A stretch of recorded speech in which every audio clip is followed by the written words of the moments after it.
The Late Night Alternative with Iain Lee on Talk Radio. We have ways of making you talk.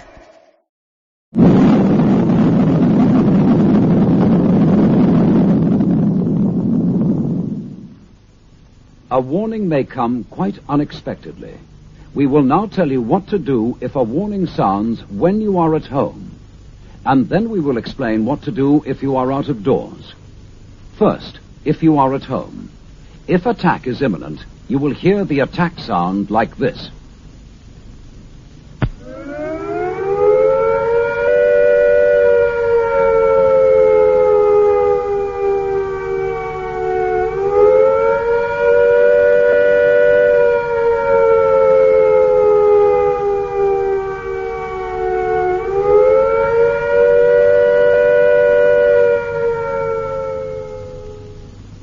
So take cover at once. Send your young children to the fallout room, then go quickly and turn off the gas and the electricity at the mains. Close down stoves. Damp down fires. Shut windows. And draw curtains. Then go to your fallout room and stay there. If the fallout warning sounds are heard, they will be like these.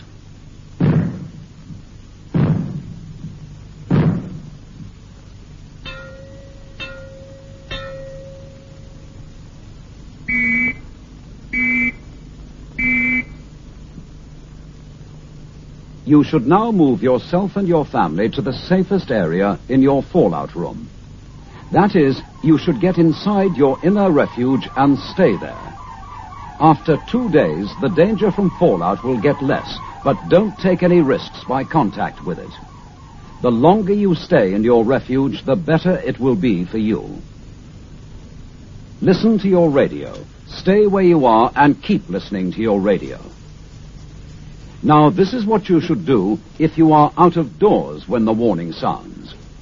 Take cover at once when you hear the attack sound. I think that's kind of enough of that. Good evening, dear listener. Late Night Alternative, Iain Lee, Catherine Boyle. Hello. I should warn you, there is no, maybe I should have said it at the start, Catherine.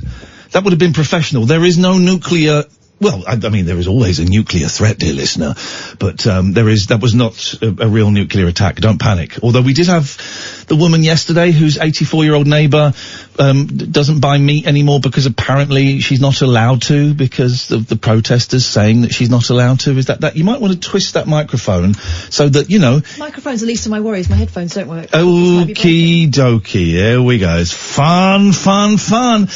This is the Late Night Alternative. We're playing that because we mentioned this book a couple of days ago, Nuclear War in the UK. Taras, have I got that right? Taras, yeah. Taras Young has written this book. It is brilliant. Now, the regular listeners will know, by the way, you can call in and talk to Taras and your fun memories of what it was like to be threatened by a post-apocalyptic nuclear war, in the 80s, or you can phone in with your usual nonsense. But this show, as you know, we often talk about the movie Threads that, kids of a certain age in the 80s, Taras, some kids, we've talked about this a lot, and I watched it, I think as a 12 or 13-year-old when it was on the telly, thinking, oh, this'll be a laugh. I don't know why. I thought, this'll be a laugh. It was the most horrific thing I've ever seen in my life. Yeah, it's awful, isn't it? It's horrendous. And I saw the Joker today, guys, and it's more horrendous than that, quite considerably. But we then got calls from people who were like 12, 13, that were made to watch it in school. Oh my goodness. As part of their curriculum. They would go in and they would watch, can I ask how old you are? I wouldn't normally do that with a guest. I'm 35. 35, so okay. I was born the year Threads was released, so I didn't see it at the time. Gosh. Or I may have done, but I don't remember. Oh, there's a baby, I'd hope not. Okay, so you're 10 years younger than me. Nuclear War in the UK, it is a book which is stunningly put together. It documents and details British attitudes towards nuclear war. Why did you do this book?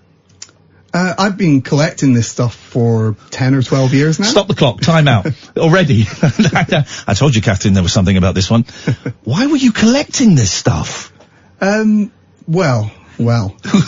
Some kind of fetishist. Well, yeah, not to do with this, but my dad was really interested in RAF and all that sort of thing. Yeah. I never quite caught that bug. Yeah. And my mum is from the Ukraine, so she was brought up in the Soviet Union. Right. So I think there's something a little bit genetic about it. Okay.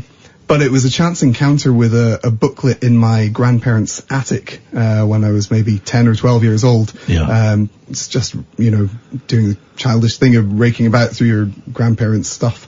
And I found this booklet that was marked Atomic Warfare. So that piqued my interest a little bit as a 10-year-old.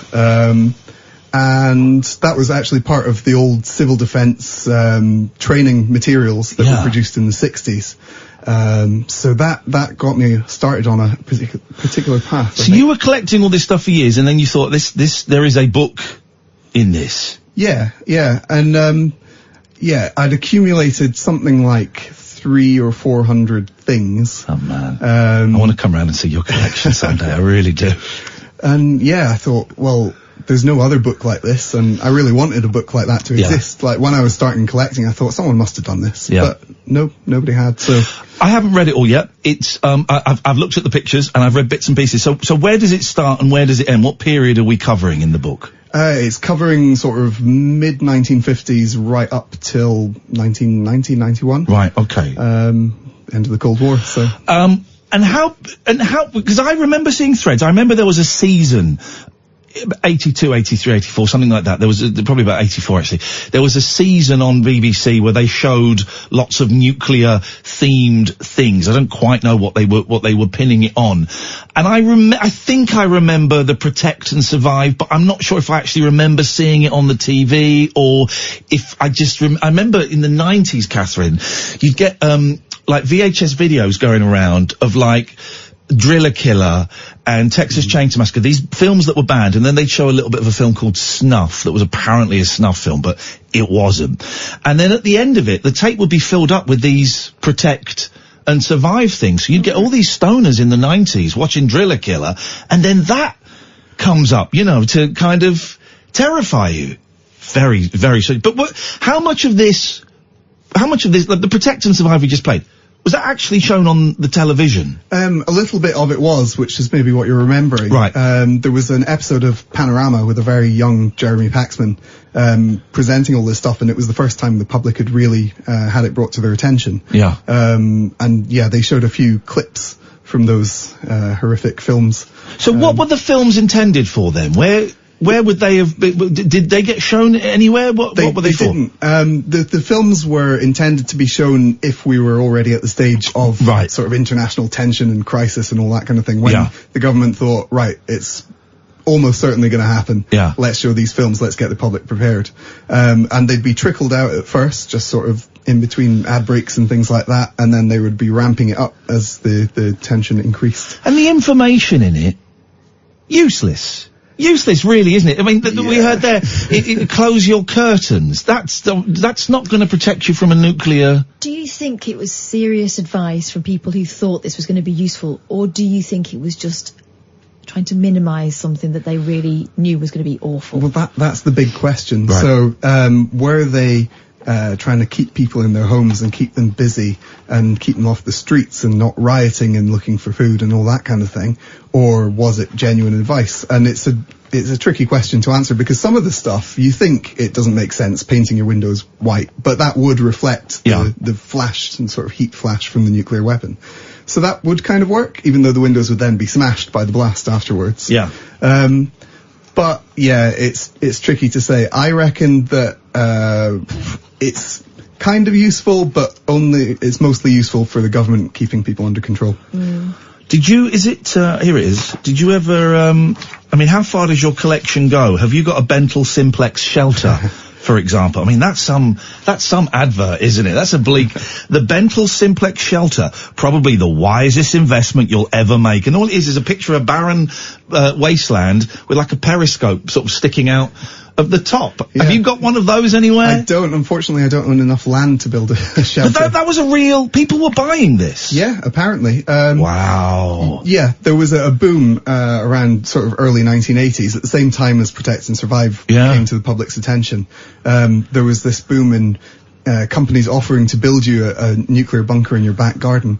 I think there was mostly chancers, to be honest. Right. It was companies like builders and marine merchant, like people that built boats. Yeah, because what are you going to do if it doesn't work? Yeah, exactly. Keep your receipts. That's a very good Keep point. your receipts. How much, because I'm 10 years older than you, 5 years older than you, Catherine. How much of this, did this fear play any part in your growing up, or had it kind of passed by the time you Not massively. It's only kind of in the years as I got a bit older and I sort of listened to Kate Bush and some of the prog rockers talking about the Soviets and and obviously Kate Bush wrote songs about it as well, and I thought, God, this was real. It wasn't just something.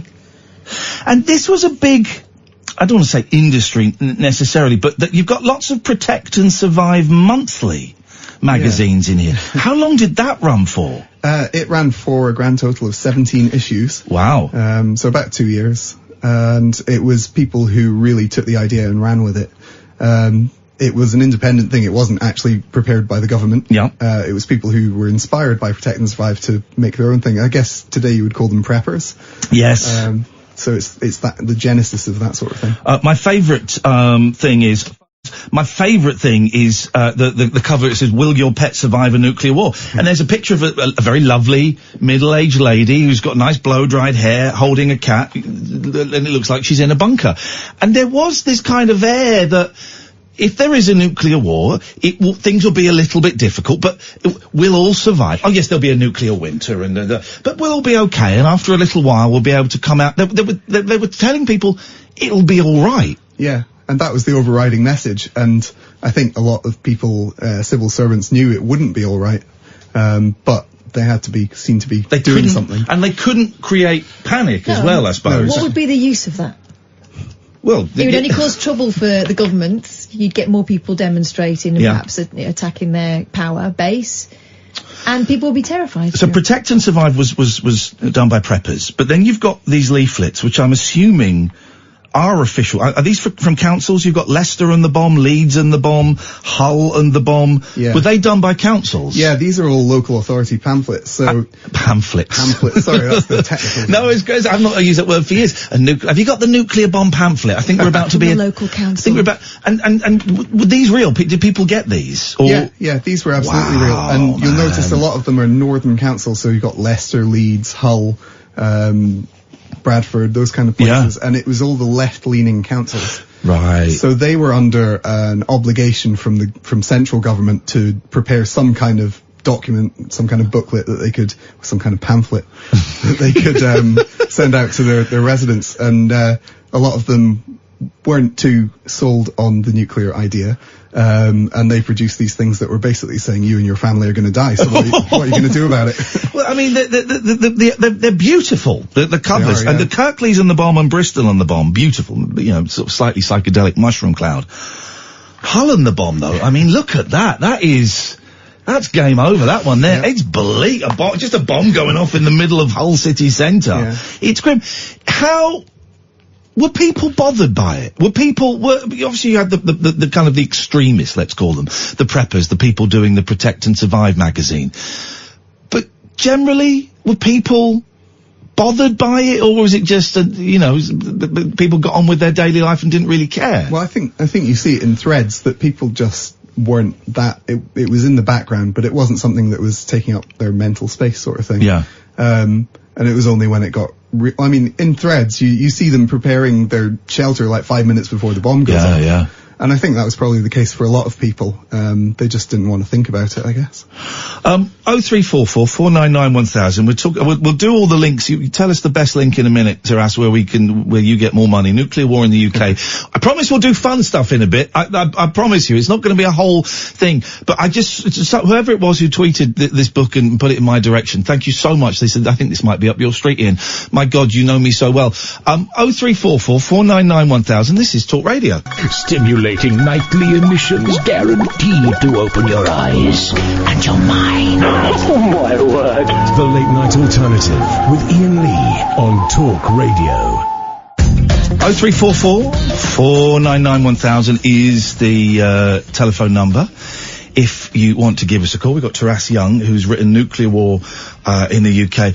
Why is it because I grew up with that whole threads thing and, you know, and Reagan and Thatcher and stuff and the genuine threat of nuclear war, that it's still... You had the launch tonight. Yeah.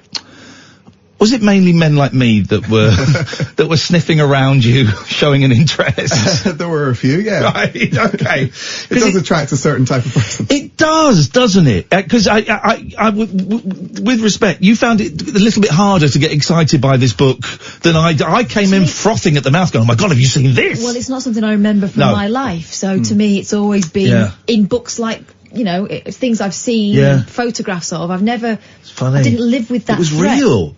Yeah. It was actually real. And I was saying I still have nightmares about a nuclear attack, a nuclear bomb. Not as much as I used to. We were talking about the Extinction Rebellion yesterday to us, and we had a few people saying that they had grandchildren. We had one person saying that their 11 and 13, I think, year-old grandchildren at school were terrified by what they were learning about the end of the world and stuff like that. Not completely convinced I believe exactly what the caller said. Maybe she was getting some of the information confused, shall we say. But it's important that kids know that what we're doing to the planet and that we need to make a change. It's important, I think, to have, not that they're having sleepless nights, but they have a little bit of, that you are realistic about them, about what could potentially happen. And that's what we had in 84, 85, 86, it was on the news. It was a real threat. You know, the nuclear missiles increasing in number and all of that. Are we completely safe now?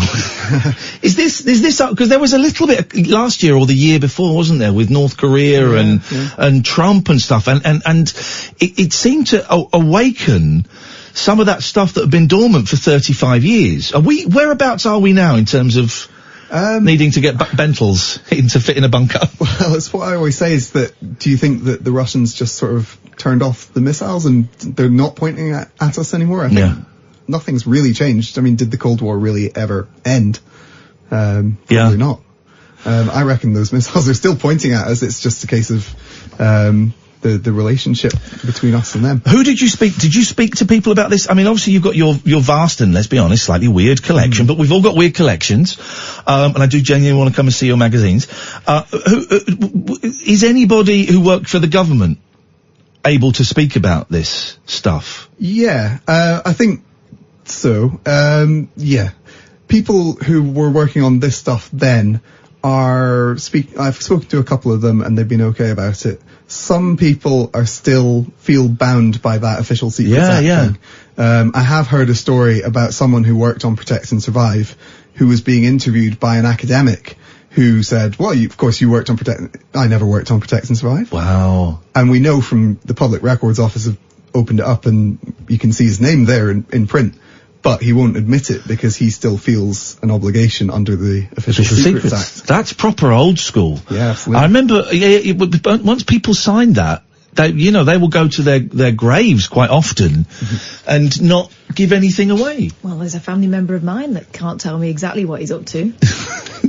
Just learn not to ask him. I remember, I think it was my nan worked for the civil service, and I think she had to sign the Official Secrets Act, and I don't remember asking her about it. I can't tell you. I think she only worked in like an office, you know, on the fringes of stuff. That's what they want you to do. Exactly. Yeah. That's what they want you to. Going through your collection, what was the most disturbing thing that you found that was out there? I've got a folder which is the Wiltshire County Council War Book. So this is you see it in threads where he gets the call from central government and he whips out this war book, unlocks the drawer and gets this big folder out on what to do, the instructions. And Wiltshire was, I think at the time, this would have been sort of mid to late 70s, was a fairly right-wing place. Right. I don't know if that's changed. Still very Brexity. And yeah, this is just the most bonkers stuff in this folder. It's, so this was the actual plan of if there was a bomb coming, Or it was, you know, it was looking like it was going to happen, what Wiltshire would have to do. Yeah. So what kind of stuff did they have? Well, basically, what would happen is that central government would delegate responsibility for Wiltshire to the chief executive of Wiltshire. So he'd become a kind of overlord over the area with absolute power. Incredible. And they talk about things in there about, there's sort of questions and answers, and it's like, should I shoot looters and that kind of thing. It's just, that's the really off-the-wall stuff. Interestingly, it comes from the local authorities rather than central government. Yeah. I've got some police materials that are surprisingly reserved, and I think that's because, I guess if they ever got found by the press or whatever, they'd want to be able to have plausible deniability. Yeah. So it's all very open-ended, so it gets to the point of saying, it's almost intimating that at this point we'd be shooting people and all that kind of thing. It never actually spells it out. It just says this will be decided at the time, sort of thing, or closer to the time. So it just trails off. Did anywhere in there, does it say anything about traffic wardens with machine guns like they have in Threads? That's one of the most terrifying images. The woman pissing herself in the street, and the traffic wardens with the guns. Yeah, well, I was describing Threads to someone who hadn't seen it today. And it's always a fun game to play. So someone else said, there's a famous scene of a woman pissing herself in the street. And I said, well, yeah, and then it just goes downhill from there. Which it does. It's just awful. And to me, it's a really realistic depiction. Oh, it's an incredible film. You can read as many of these booklets. I mean, do buy my book and read it. But you can read as many books as you want. But seeing it played out like that on screen is just something else. It is an incredible film. And it was, I've watched it 4 times in my life. And one was when it was on, one when it came out on DVD, thinking it can't be as bad as I remember, and it was. And then another time, and then when we watched it with Rhys Dinsdale. Mm-hmm. And that was the first time I watched it with an audience of 250, 300 people there. And the silence, it stands up so well, that film. And the silence. And then I had to go on, afterwards and go, okay, well, we're going to take a 15-minute break. If you want to go out and have a drink and a cry. And a cry. And it was, I think a lot of my, oh God, look, someone's just, something. I think a lot of our listeners have seen Threads now because we have talked about it so much. Such a fun show here, Taras. But if you haven't, dear listener, it's on DVD. I think it's on Blu-ray now as well. And it is grim. There is a beauty to it. It's an incredibly brave film. It could make, it could make so many, it's an uncomfortable watch because there is no happy ending. There is no resolution. Characters just disappear and you assume they are gone. They're dead. And it just that panic when that bomb goes off and everyone. Anyway, Neil D has just tweeted me, I bought this book in the 80s. I've never felt I can let it go. The Nuclear Survival Handbook by Barry Popkiss. There's a picture of it there, Taras. I don't know if you're aware. Oh, yes, yeah, I've seen that one. Classic. Yeah. Classic read. From the shelf. If the West comes under nuclear or chemical attack, many of us will survive. For those who do, the nightmare may only be beginning, for we are unprepared, and survival during and after the Holocaust will be largely a question of individual readiness and planning. I, of course, I don't know, would you want to survive it, or would you go and toss yourself under that bomb and I'd be straight under the bomb, I think. And it's the thing that they always say, that the living would envy the dead. Yeah. It's just, there's no escape from it. There's no happy ending, as you say. It just gets worse and worse, and people talk about a return to medieval conditions, but it wouldn't be, because at least in medieval times you could drink the water and you could eat animals that you found. But the fallout would just destroy everything. Is this your first book? It is. You should be very proud of it. Thank you. Taras. I don't mean, I hope that doesn't sound patronising. You should be very proud of it, because I think it's important. I think it's an important historical thing that it's very, very easy to forget that this was real, and that this is social history you've got here. It's also brilliantly put together. Was it upsetting writing it? Or were you so familiar with the material anyway that you could kind of switch off a little bit?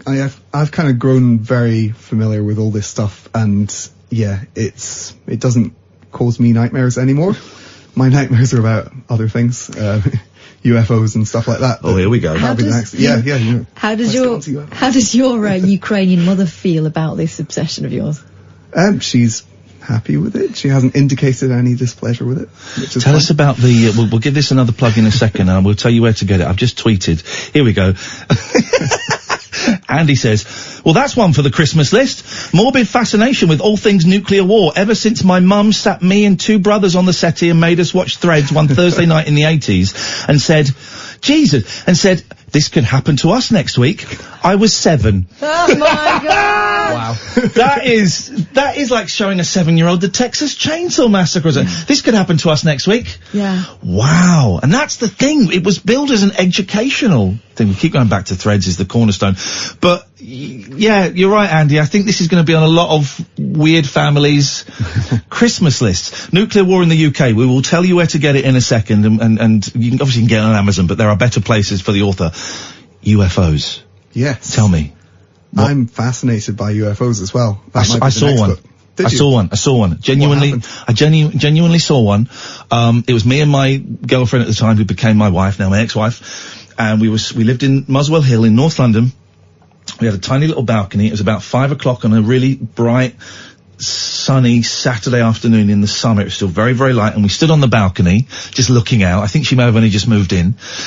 And I said, wouldn't it be isn't the sky clear? Wouldn't it be funny if we saw a UFO now? And she went, yeah, it would be funny. 20 seconds later, I swear to God, and she is, she's a journalist, right? She will tell you this happened. She's very straight down the line. 20, 30 seconds later, this bright, white, yellow light just moved in a straight line across the sky, and I went, can you see that? And she went, yeah, I can. And we looked at it. It wasn't a Chinese lantern. There were a lot of Chinese lanterns were in vogue, but it certainly wasn't that. It certainly wasn't an aeroplane. I don't know how big it was or how far away. This bright light just moved in a straight line just across and into the distance. And we just watched it and we went, Jesus. And then I was working at LBC at the time and I mentioned it on air. And my local paper got in touch and said, oh, we'd love to do a story. And I said, well, no, I don't want to be, you know, hey, that guy. Yeah, I don't want to be the UFO guy. So I didn't really talk about it too much. Yeah, I think it's interesting because it crosses over with my Cold War stuff. Right. Because the rise of UFOs mirrored sort of the rise of the Cold War. Yeah. And, people seeing things in the sky, it served the interests of, I'm going to go a bit off piece here. Oh, go do it. Served the interests of the government to say, yeah, it is a UFO. If they were testing some newfangled device in the sky, then why wouldn't they say that and encourage it? And actually, there's another book in the same series as mine, called UFO Drawings from the National Archives, which your listeners may also like to buy. Oh, God, yes. So what had happened was people throughout, sort of 50s, 60s, 70s had been sending drawings of things that they'd seen in the sky to the government, and the government had been saying, well, we don't know what to do with these, so they just put them away in a file. Yeah. And this guy, Dr. David Clark, found these drawings, and he's written this fantastic book with all these amazing pictures of things that people claim they saw. Wow, I'll get him in, man. We've just sold you another book. TYTD says, thanks for the heads up on this. I just ordered a copy. Love reading about how screwed we are if the powers that be decide to push the button down. So UFO, so that's happening. That book is happening, is it? Oh, no, my UFO book is not happening. It's not happening. Not yet. Not yet, but it will. I have a complete collection of the Unexplained magazine. You're very welcome to come round and raid my archives. Fantastic. Taras, this is great, man. Well done. I'm hoping we sell a couple for you tonight. So I've just tweeted the link, but the best place to go, Amazon, if you're lazy and you just want to click on it, that counts as a sale. But the best place for you? The publishers are Four Corners Books, so check out their website. Four Corners Books, and it's FOUR cornersbooks.co.uk. It's Taras, Taras, Young, Nuclear War in the UK. I'll tweet it again a little bit later on. It's lots of you are weirdos like me, and I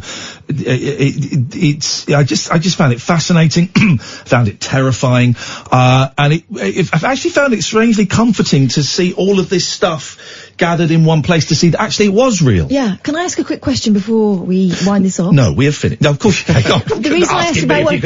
The reason I asked about what your mum thought about it was I wonder whether there's an equivalent book to be made with the Russian publications. I'm assuming the Russians told their populace what to do. Yeah, absolutely. So she's told me about, they actually had it in their schools. So they had a class which was civil defense. So how to, the same sort of thing as the duck and cover in the US. Yeah. I think other countries did it a lot better than, or they did it a lot more than us.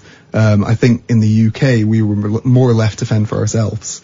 So the Swiss had a law that said you must have a bunker as part of any new build house. Gosh. So they've got plenty. Wow. Yeah. And the Russians and Americans obviously had big communal shelters and training their kids up with the duck and cover stuff. But here in this country, it was just keep it quiet and hope that nothing happens. Keep calm and carry on. I love films where people have been in nuclear bunkers for 50 years and then they come out and they find there wasn't a nuclear war. I love those films. There's the Brendan Fraser one. There's that one on DVD that I lent you that you won't even know I'm talking about because you've never watched it, about the bear. And there's, what's that series that we started watching and didn't finish it? Oh, Kimmy Schmidt. Kimmy Schmidt, yeah, that's good. Have you seen Kimmy Schmidt? Yeah, Kimmy Schmidt's amazing. Great. Taras, thank you so much for this. I wish you the best of luck. This is out now, isn't it? It is, yeah. Beautiful. Absolutely. Nuclear War in the UK. You can get it on Amazon if you're lazy. fourcornersbooks.co.uk. Let's put the trail and the ad together so we can get a couple of pictures with Taras before he goes. Then we'll take your phone calls. Lavinya, Alan, Cleo, stay there. 0344 499 1000. This is the late night alternative. Iain and Kath on Talk Radio. The late night alternative with Iain Lee. Unfiltered night talk with the original king of unconventional conversation on Talk Radio. Hang on a second, dear listener. Katherine, is Taras still there? Yes. Tell him to give me my bloody book back. He nicked it. I've got it here. Yes. These authors, you can't trust them. Thank you, Katherine. Walked out with my book. 0344 499 1000 is the telephone number if you want to give us a call. Lots to talk about. Thank you to that, Taras, and thank you everyone who's just tweeting me saying they've ordered it. That's great. It's good to know that it's worth getting these people in because you're interested in what they're talking about. We can talk more about that. We'll talk about the Joker film. No spoilers. I watched it today. I'm keen to get your thoughts. No spoilers. Places that you are allowed to leave litter. 0344 499 1000. And if you want, I've got thoughts on the Coleen Rooney, Rebekah Vardy thing. I've got thoughts. As you know, I was in the jungle with Rebekah Vardy. I was just saying yesterday, she's one of the 3 people I'm actually scared of. So I've got thoughts on that. We might talk about that in a bit. Busy switchboard, guys. I'm coming to you. Hello, James. Hello, Ian. James, what can I do for you on this wonderful, holy evening? I was listening to the guy before you. Yes. About the nuclear thing. Oh, yes. A couple of years ago, there's a few of my mates and my dad. We go round various war sites around Europe. Okay. And we was in Latvia, and we found out about a secret nuclear Soviet bunker. Oh, go on. And we had a visit round it. It was disguised as an old people's home. What do you mean it was disguised? What? Did old people actually live there?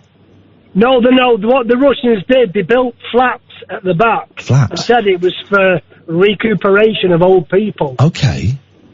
But actually what it was it had a war room and everything. We weren't allowed to take pictures inside the war room. Yeah. It was real 80s style. Wow. It had all the pictures on the wall of where the nuclear strikes would happen and how many people would die if it happened. Man alive. And this was your holiday, was going to places like this? Yes, we do it every year. Why do you do that, you weirdo? Because we've been to Auschwitz as well, obviously. Yeah, obviously. Yeah, okay. But the Latvian one, that was one of our highlights. Okay. It really was. James, have you been infected with nuclear radiation or something? Because your phone is howling like like Bitches Brew by Miles Davis. No, I'm in a car at the moment. That would explain it, James. Thank you. Where are you going? Where are you going next year? We're planning Chernobyl. Thank you very much indeed, James. Let's go to Pete. Good evening, Pete. Hello, Ian. Chernobyl was not a Thomas Cook advertisement, by the way, guys. It was a hard-hitting television series. Pete, what can we do for you tonight, sir? Hello, yes, I'm ringing up to talk The Apprentice. Oh, it's Pete! Oh, I see. We're looking for our... Well, first of all, no spoilers, okay? We don't want any spoilers, okay? No, that won't be a problem. Why? Because I know better than to give spoilers. You watched it, though? Yeah, of course I have. I wouldn't ring up without watching it. What was tonight's task? Well, Lord Sugar summoned them to Alexandra Palace, and Alexandra Palace was in the Doctor Who episode, The Unquiet Dead, which saw David Tennant and Billy Piper fight Maureen Lipman as The Wire. And it was Mark Gatiss who was part of the sketch troupe, The League of Gentlemen. Well, here's the problem.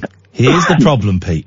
First of all, great Apprentice update, mate. Thank you. I really feel that we got the nub of this week's episode without giving away too much. So thank you, Pete. I respect that. Yeah. I respect that. Second of all, I'm afraid the League of Gentlemen argument is null and void now after one of the League of Gentlemen, Mark Gatiss, actually pwned you and Ollie, and I consider you two come as a package, because you and Ollie called it the League of Gentlemen. I didn't. I consider you and Ollie as a package, sorry, Pete. I just said. My half of the Pete Ollie Polly pairing. Polly. My half of Polly did not call it League of Gentlemen. Polly called, this is what we're calling you and Ollie now, Polly. you called, the Mark Gatiss's excellent, sitcom troupe, League of Gentlemen. Sitcom troupe isn't a thing. League of Gentlemen, and he furiously, because he has got a temper, he furiously, replied, well, League of Gentlemen might have been a sketch troupe, but League of Gentlemen, well, ... and then didn't answer the question, which to me says no. So he didn't answer the question is what you're saying, so it still goes without an answer. Yeah, but what the answer is 1-0 to me, because your side... Why are we even having this argument, Pete? Get lost! Didn't watch the episode. 0344 499 1000 is the telephone number. Let's go to Lavinya. Hello. Hello, Lavinya. Hello, my lovely. Lavinya, hello. Hello, Lavinya. Lavinya, wanna be in here. Lavinya, what can we do for you this evening, please, my love? What I was hearing you talk about earlier was aliens and also UFOs. Yes. I actually believe in them. Yeah. And have you ever been anally probed? Yes, I have. Do you want to talk about it? Well, it's a bit intimate. Like, yes. Was this by an alien or by a lover? By an alien, actually. No, seriously. Shut up. You were anally probed by an alien. Yes. Tell me about it. Tell me about it. What happened? It wasn't sexually. No. It was mentally. He mentally anally probed you? Yes. Wow. Yes. And it was out of this world, Ian. Totally. And I still can't get over it even now. You know, that's why I'm actually phoning you to tell you. Did he leave a number or a forwarding address or anything? No, he didn't. You know, this is what I can't understand because this is what I'm actually trying to phone you to tell you and let everybody know out there.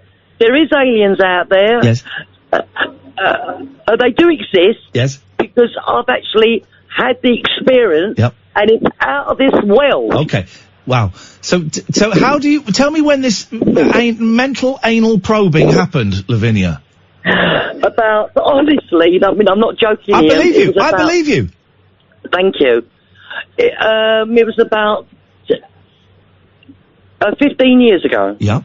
And ever since then, I never got over it, and it never left my mind. Or your bum? Yes. Mm.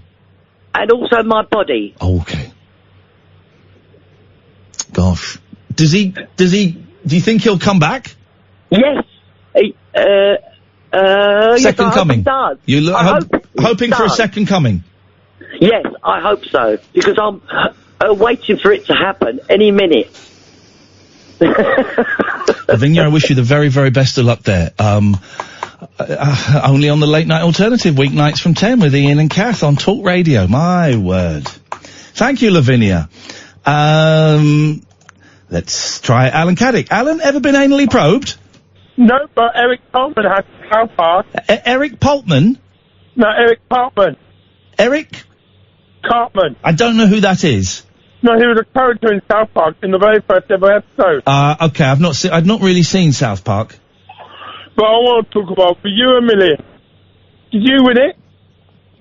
I'm not prepared to tell you if I won it or not. I mean, 170 million, it's not to be sniffed at. Let's just say, before someone won the Euro Millions, the phones here didn't work. Now someone has won the 170 million pounds, the phones work. Could it be Joker who fixed it? Could be. How was Joker? Joker. Thank you, Catherine. I've got a great little video for you. I don't know if you heard Lavinya's call. No. Well, tell them there's a video at 10:45. Lavinya gets anally probed by an alien. That's not even a joke. And she said it was out of this world. Gosh, did he take her for a drink first? I don't know. But there's your video, 10:45, pretty much on the dot. There's tonight's video. Alan, I saw the Joker today, and no spoilers. I enjoyed it. But yeah. I thought it was okay. There were some really good bits in it. I thought it looked really good. Joaquin Phoenix. Johnny Cash, as I like to call him, and I did pretend it was Johnny Cash in the film. It made it more enjoyable. Joaquin Phoenix was brilliant. I think he's a great actor. Robert De Niro is in it. He looks like Tony Bennett. He does actually. And, I enjoyed it. There were some great bits, but overall I just thought, it's okay. It's an okay film, that. It's an okay film. I think Jack Nicholson was the best Joker in the first Batman film. Is it Cesar Romero?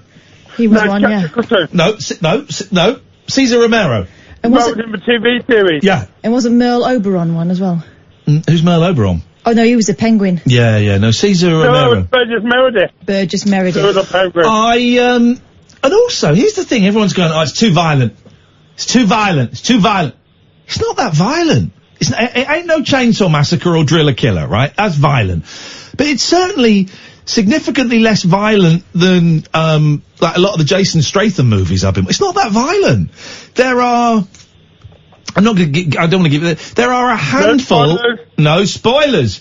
There are a handful of violent scenes. It's not that violent. It's more about a guy with some form of brain damage, as he descends into insanity. A sort of personality disorder. Exactly, Alan. Exactly. If I'd have heard what you'd have said, I would have been there. 03444991000. I am a big fan of old radio comedy shows, sitcoms generally, but old comedy shows. And on 4 Extra, they play a lot of them.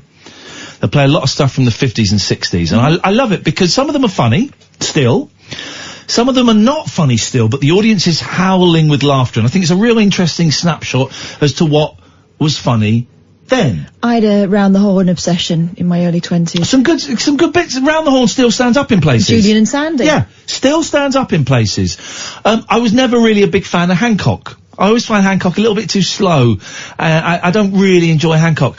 I enjoy the Life with the Lions was one I listened to. I think it was from the early 50s. There's only a handful of episodes. I don't quite know who the Lions were, but they were this American family. It's just weird hearing an American family. And it's, real mum burns the cakes and, I said, mishearing stuff. Mm-hmm. Well, I heard one today. And I couldn't quite place it. I'm guessing it was from the 80s because they were talking about punks. And punks were in the 70s, right? And the whole thing, and I had to sit in my car to hear the last thing, because when they said the setup line, 10 minutes into it, I thought, oh, God, no, they're not going to. That's not going to be the punchline. It's about an actor, an out-of-work actor. There's a kind of a reason I'm saying this. It's about an out-of-work actor. I think John Gordon Sinclair, Scottish fella, I think it was him. And his agent says, I've got an acting job for you, an audition. It's a punk. And they want a punk who is, there were 3 words. It was something like irreverent, crazy, and bald. And I went, and he goes, oh, right, well, okay, you're always telling me I should be more committed. I'm going to get my head shaved. You know what the punchline was? You know what the punchline was. Bold, not bald. Flipping heck. Really? I made a terrible mistake. It was irreverent, crazy and bold. Ah! Why, yeah, you harder. And it was awful, right? Really awful. But there was a really interesting thing that dated it. So, John Gordon Sinclair, if it is indeed him, goes off to get his head shaved, and the barber says something like, you're the third person I've had come in and get their head shaved like this. Oh, really? Is it catching on? Nah. The people that came in, they'd just been released from the nut out. They were loonies. Oh. That had just been released from the nut house. Gosh. They went out and topped themselves a bit later because they couldn't stand the way they looked. Loonies, nut house. I may have got nut house wrong. It was something like that. Loonies, nut house, topped themselves. In a joke. It was incredible. And it's like, it really just dated. You just thought, my God, Miss Jones. Just how, I don't know what it made me think. And I'd seen the Joker today, and it is about mental illness. Really, it's more about an actual physical brain damage as opposed to mental illness. Although there is mental illness. I don't want to say too much because I'll say something I'm not meant to say.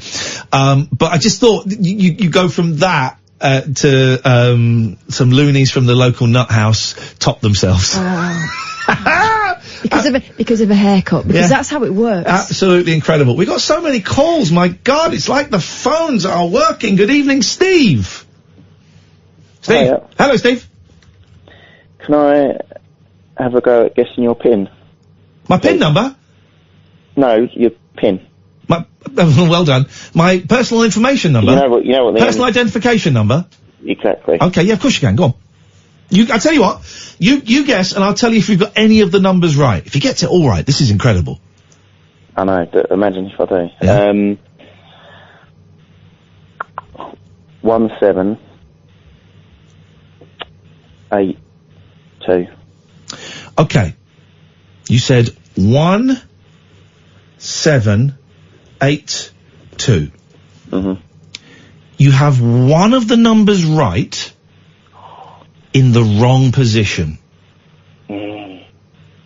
Can I have a go? No, you can't, Steve. I'm afraid you can't. It's one guess only per night, I'm afraid.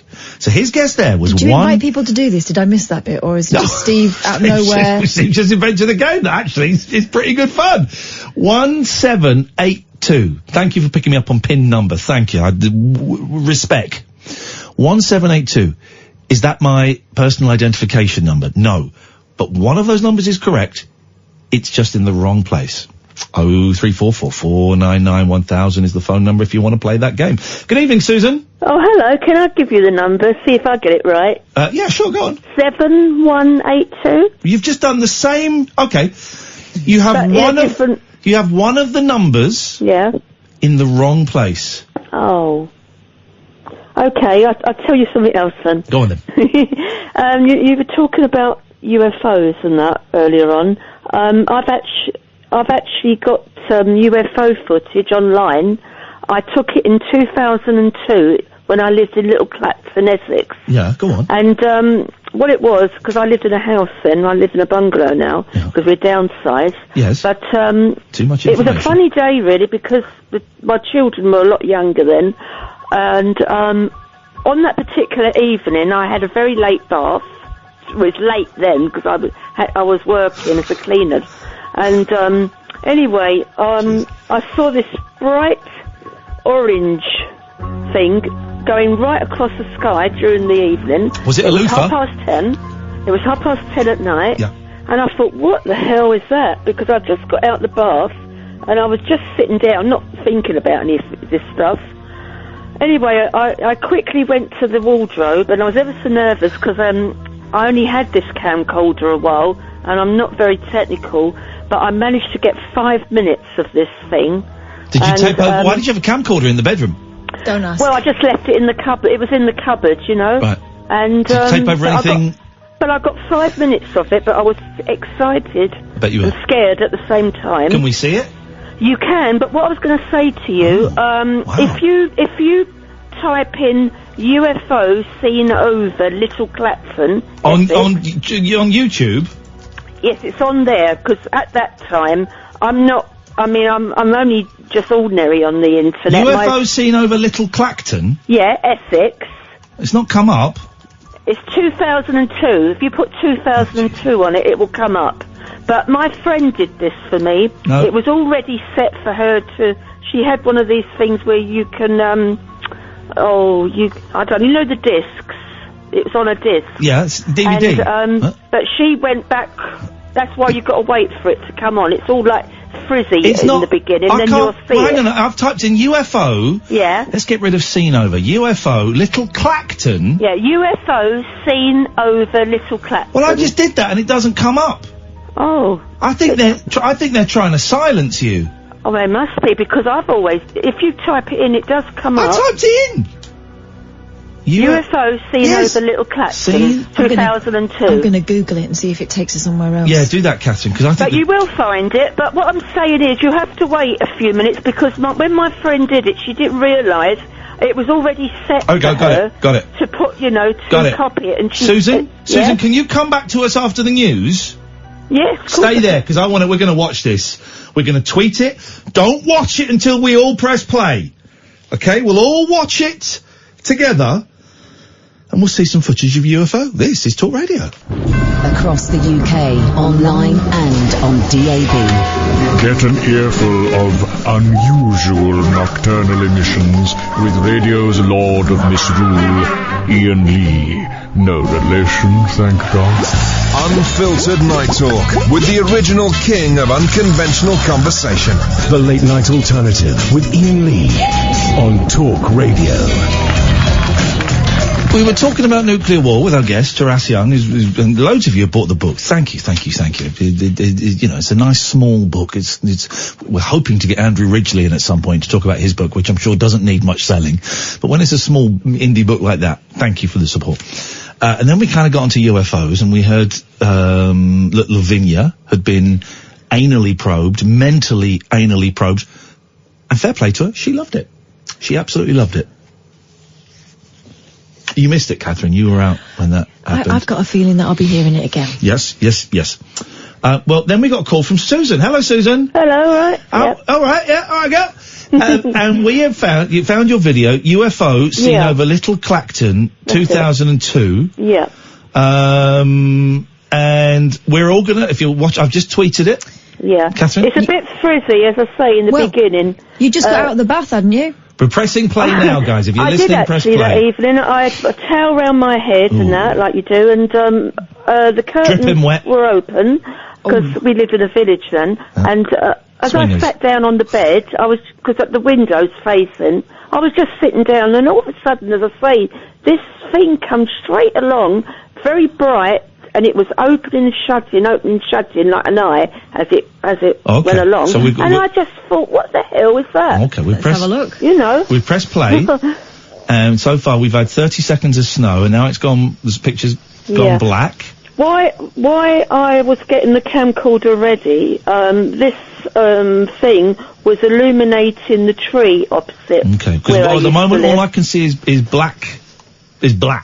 Yeah, have you got it? Because it was taken inside my bedroom. When I saw this thing, I was sitting down taking the footage from inside.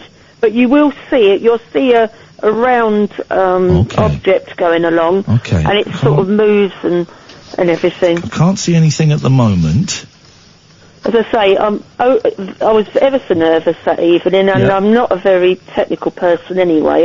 Just turning the lights down in the studio, because it's a bit bright in here, right? But you can see. Okay, I can.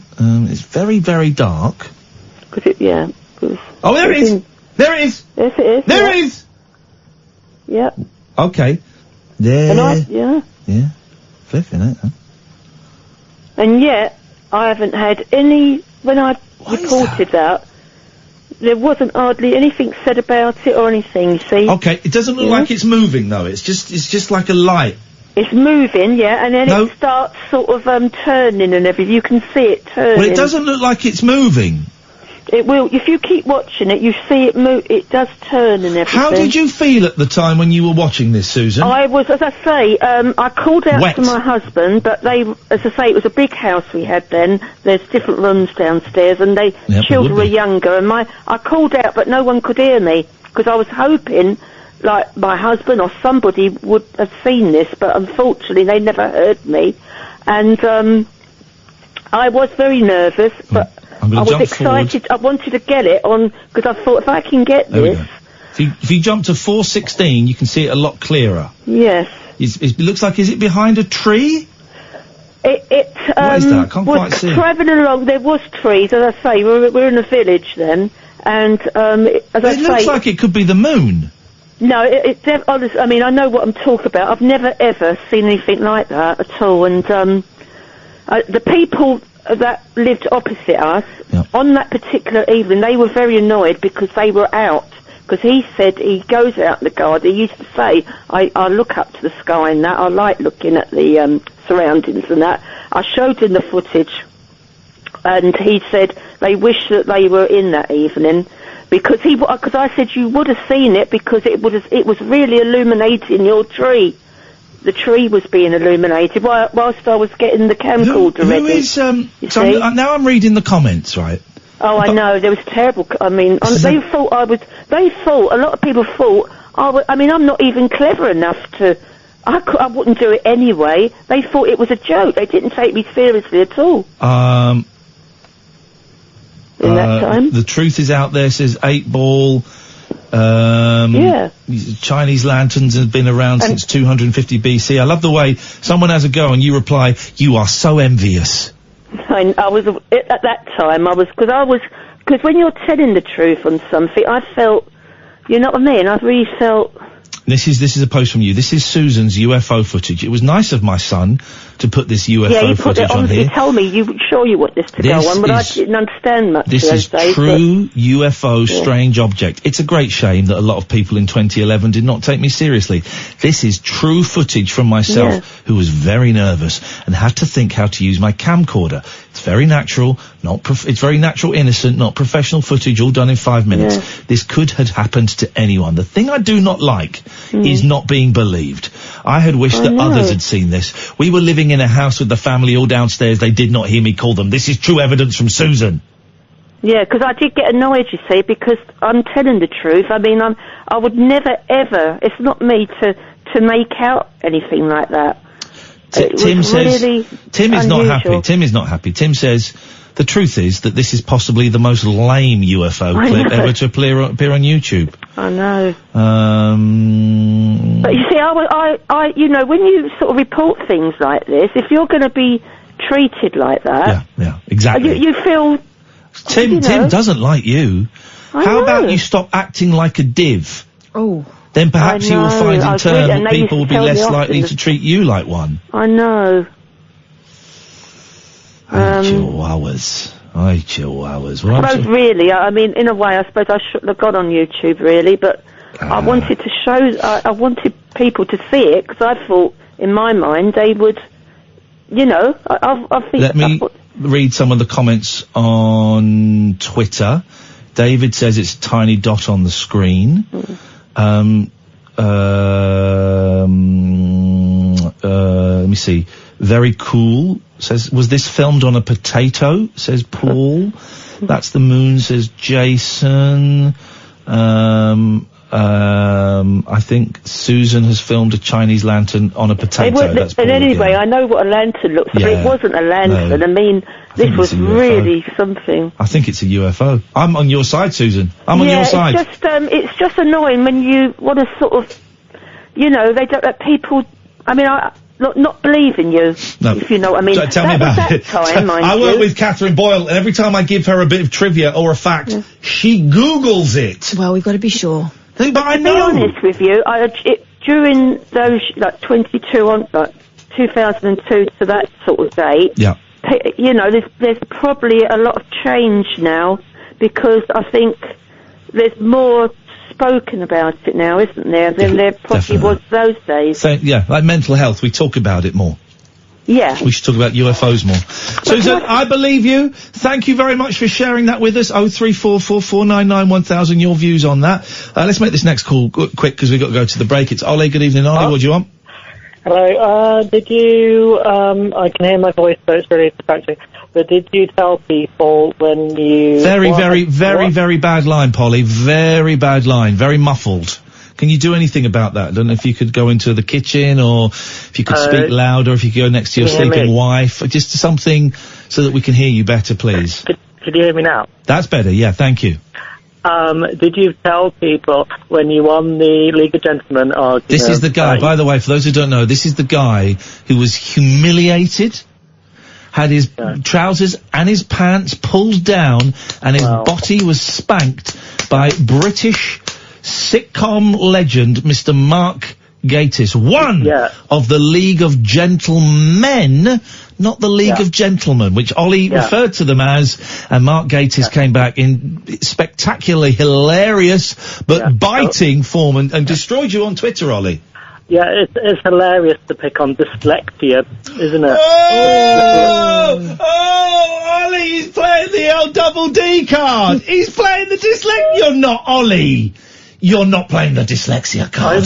I'm playing the dyslexia card. I think that it's unfair when people go, oh, that you spelled that word wrong. No. But when the subject, no, I'm not, whoa, hang on a second. Whoa, this is a safe space. I'm not picking on dyslexics. I didn't say it. No, I didn't. And I dumped that. I had to dump that there because Ollie used the F word. No, I didn't. I had to. You will know, dear listener, I used the dump button there. It's because Ollie said that. It's a yellow card, mate. He used the F word. Sorry about that. Why? Thank you. Whatever point I was, I'm not picking on dyslexics. He said. I mean, where's the script? Hang on, where are we? I do find it interesting that it was only that part that was misspelt, and the rest of it was absolutely perfect. There we go. Then we're back on script now. I'm not picking on dyslexics. It was the star of the sitcom group, the League of Gentlemen, Mr. Mark Gatiss himself, who was picking on dyslexics. Well, if indeed you are dyslexic. You backed him up, and Kath made a mistake there because it's not that you can't spell anything. Now and again, you just can't spell gentlemen. Just the really important part that is the crux of this argument. So is it plural? Yeah. Is it plurals in general, or just that one? Just everything. I missed capital letters. I went to university, and the capital letters are in there. I've screenshotted it, mate, so I can quickly go. I've never noticed any misspelling whatsoever in your tweets. Ollie. What? Why are you picking on me as well? I'm not. I'm just speaking as a find. You spell, and as you go, the next tweet where Mark Gatiss says, League of Gentlemen must be a sketch show from a parallel dimension. The League of Gentlemen, however, ... And then your reply, it's got some big words in that I would struggle with. So embarrassed by my slip-up. I wish I could travel to that parallel dimension right now. Every single... Embarrassed. Parallel. Dimension. Now. All spelt right. I went to university and I got better a little bit, but you can't. I messed stuff down again. It hurts a little bit. I want a letter from your doctor, Ollie, before we can continue. Well, I got a confession to make that you're not dyslexic. They think my chronic fatigue. So you're having to go chronic fatigue to people now. Oh, gosh. Might actually not. I might not have dyslexia. My chronic. Thanks very much for your call. So this guy. I bet this guy parks in disabled parking spaces, uses the disabled toilet to thrash one out in. This guy is scum. This is why I voted Brexit, because you just cannot. Are you crying muffin yet? Hello, I'm here still. Sorry? Right? Yeah, you're on the air. Are you crying muffin? Because this is getting quite intense now. No, well, I think you should apologise to one, the dyslexics. Two, the chronic... You should apologise to dyslexics. Three, you've been pretending to be one for the last 25, 30 years. No, it's not my fault that there's similar aspects to it. It was like brain fog and concentration. I think, listen, you're right, apologies are in order. Let's everyone calm down, put the gun down and back away. Apologies are in order. And let me start. I will start. Ollie. Okay. Yeah. I think you should apologise to Mark Gatiss now on air. Away you go. Mark Gatiss. Say his name right, Mark Gatiss. Is it Gatiss or Gatiss? It's Gatiss. You sure? Yeah, I know someone who worked with him. Mark I've worked with him. Gatiss. I think you're very, Just say sorry to the dude. I'm sorry that... There we go. Thank you very much indeed. And that's it. That's all we needed, Ollie. That's it. Thank you. Great call there, mate. You're learning. 0344. Go on. Takes a real man to admit when he's wrong. Doesn't it just? 0344 499 1000. This is Talk Radio. Late night conversation, wealth losing sleep over. The Late Night Alternative with Iain Lee on Talk Radio. 0344 499 1000. We'll talk about, what's her name? Clooney and, Vardy? What's her name? What's her name? Rooney. Clooney? Rooney and Vardy. I have thoughts on it. I was in the jungle with Vardy, and we said yesterday that she's one of the 3 people I'm actually scared of. So we'll talk about that a bit later on. You can give us a call. We're also playing Guess My PIN number. The guess we've had was 1782. It's one of the numbers is correct, but it's in the wrong place. And I missed I can't remember what the second guess was, but it was the same thing. Alistair! Oh, evening, Ian. Evening, Catherine. Good evening. Just to go back to the nuclear thing. Yes. I lived through the sort of period, and I was very much into buying 12-inch singles. Oh, yeah. And I think the Frankie Goes Hollywood War and possibly Two Tribes had... Two Tribes. That guy... at the beginning of the tracks, reading out those public warnings that I had Two Tribes queued up ready to go at the start, and then I got really into the Protect and Survive thing. But the video for Two Tribes, that scared me, because I thought it really was Reagan and Gorbachev. I think it was Gorbachev. Was it Gorbachev it was supposed to be, or it wasn't Yeltsin, was it? It's Gorbachev. I really thought, in my 10-year-old mind, I thought that was them actually having a fight. And hang on. Here we go. Attack warning sounds like. This is the sound. So it's a great song. And them just having like a bare knuckle fight in a sawdust pit. It was terrifying as a kid. What a genius move. Probably the move of Trevor Horn, the producer, to have the air raid siren at the start of the song. And then listen, when that drum kicks in. What's not a drum, whatever that is. When you hear the air and putting that over a dance beat. That's genius. It might be Yeltsin, actually. No, that Yeltsin was after. Who was the one before then? Is it not, Christian, that's not, no. Khrushchev. No. Who is it supposed to be? God, I don't know my history. Who was before Gorbachev, Alistair? It was, was into the clown. No, it wasn't the clown, was it? He came after you, didn't he? No! No, I can't remember. God, look at us, this is how rubbish we are as people. We don't know really recent political world history. Chernenko. Konstantin Chernenko. Okay, all right. Well, that's who it was. Fun times, Alistair. Before Gorbachev. Fun times. Well, they must have spent quite a lot on those videos, if you remember, because they were all quite elaborate, weren't they? Yeah. It was the MTV generation, my friend. Yeah. But anyway, I wondered if I could apply for the apprenticeship. Correspondent. Yes, we are doing tonight. Catherine, tell them what we're doing tonight. Tonight, ladies and gentlemen, we'll be interviewing the first of 20 candidates for the position of the apprentice correspondent. No. The apprentice correspondent apprentice. Very, very simple concept. It's the apprentice correspondent apprentice where we're going to vote people off. Tonight, ladies and gentlemen. We've done it now. Go on. We've done it now. Man. Okay, Alistair. So what makes you think that you should do it? Well, I watched the programme. If you spoil it, I'm going to punch you in the eye. No, I watched the programme. Right. That's a start. That's one thing that Pete hadn't done. I've got some extra facts. Okay, extra facts. I did some research on. First of all, At the end when all the losing candidates leave the building in their coats and get in the taxi. Yes. That's all filmed before the competition begins. Yeah, I know. I didn't know that. I knew that. Well, you didn't tell me that. This is great stuff from Alistair. This is... Can you tell me... I didn't impress Catherine, did I? Can you tell me something? This is what I really want to know. Ryan Mark. What is his accent? Is he Oh, Catherine. Catherine's questioning his ethnicity. This is how it starts, guys. I'm not. This is how it starts. He's just got a very unique way of pronouncing things, and I'm wondering... Very unique, is it? Yes. Eton, I would say. Well, no. He didn't go to Eton. He sells frocks. The posh one, you mean? Yeah, he sells frocks in Harrods. That one. What is it called? Luxury ladies wear. But is he actually foreign who speaks very good English, or is he so posh? Like people are so posh it sounds like they're struggling to speak English. Yeah. Because it's all very like that. Is it that? She knows the answer, Alistair. I don't.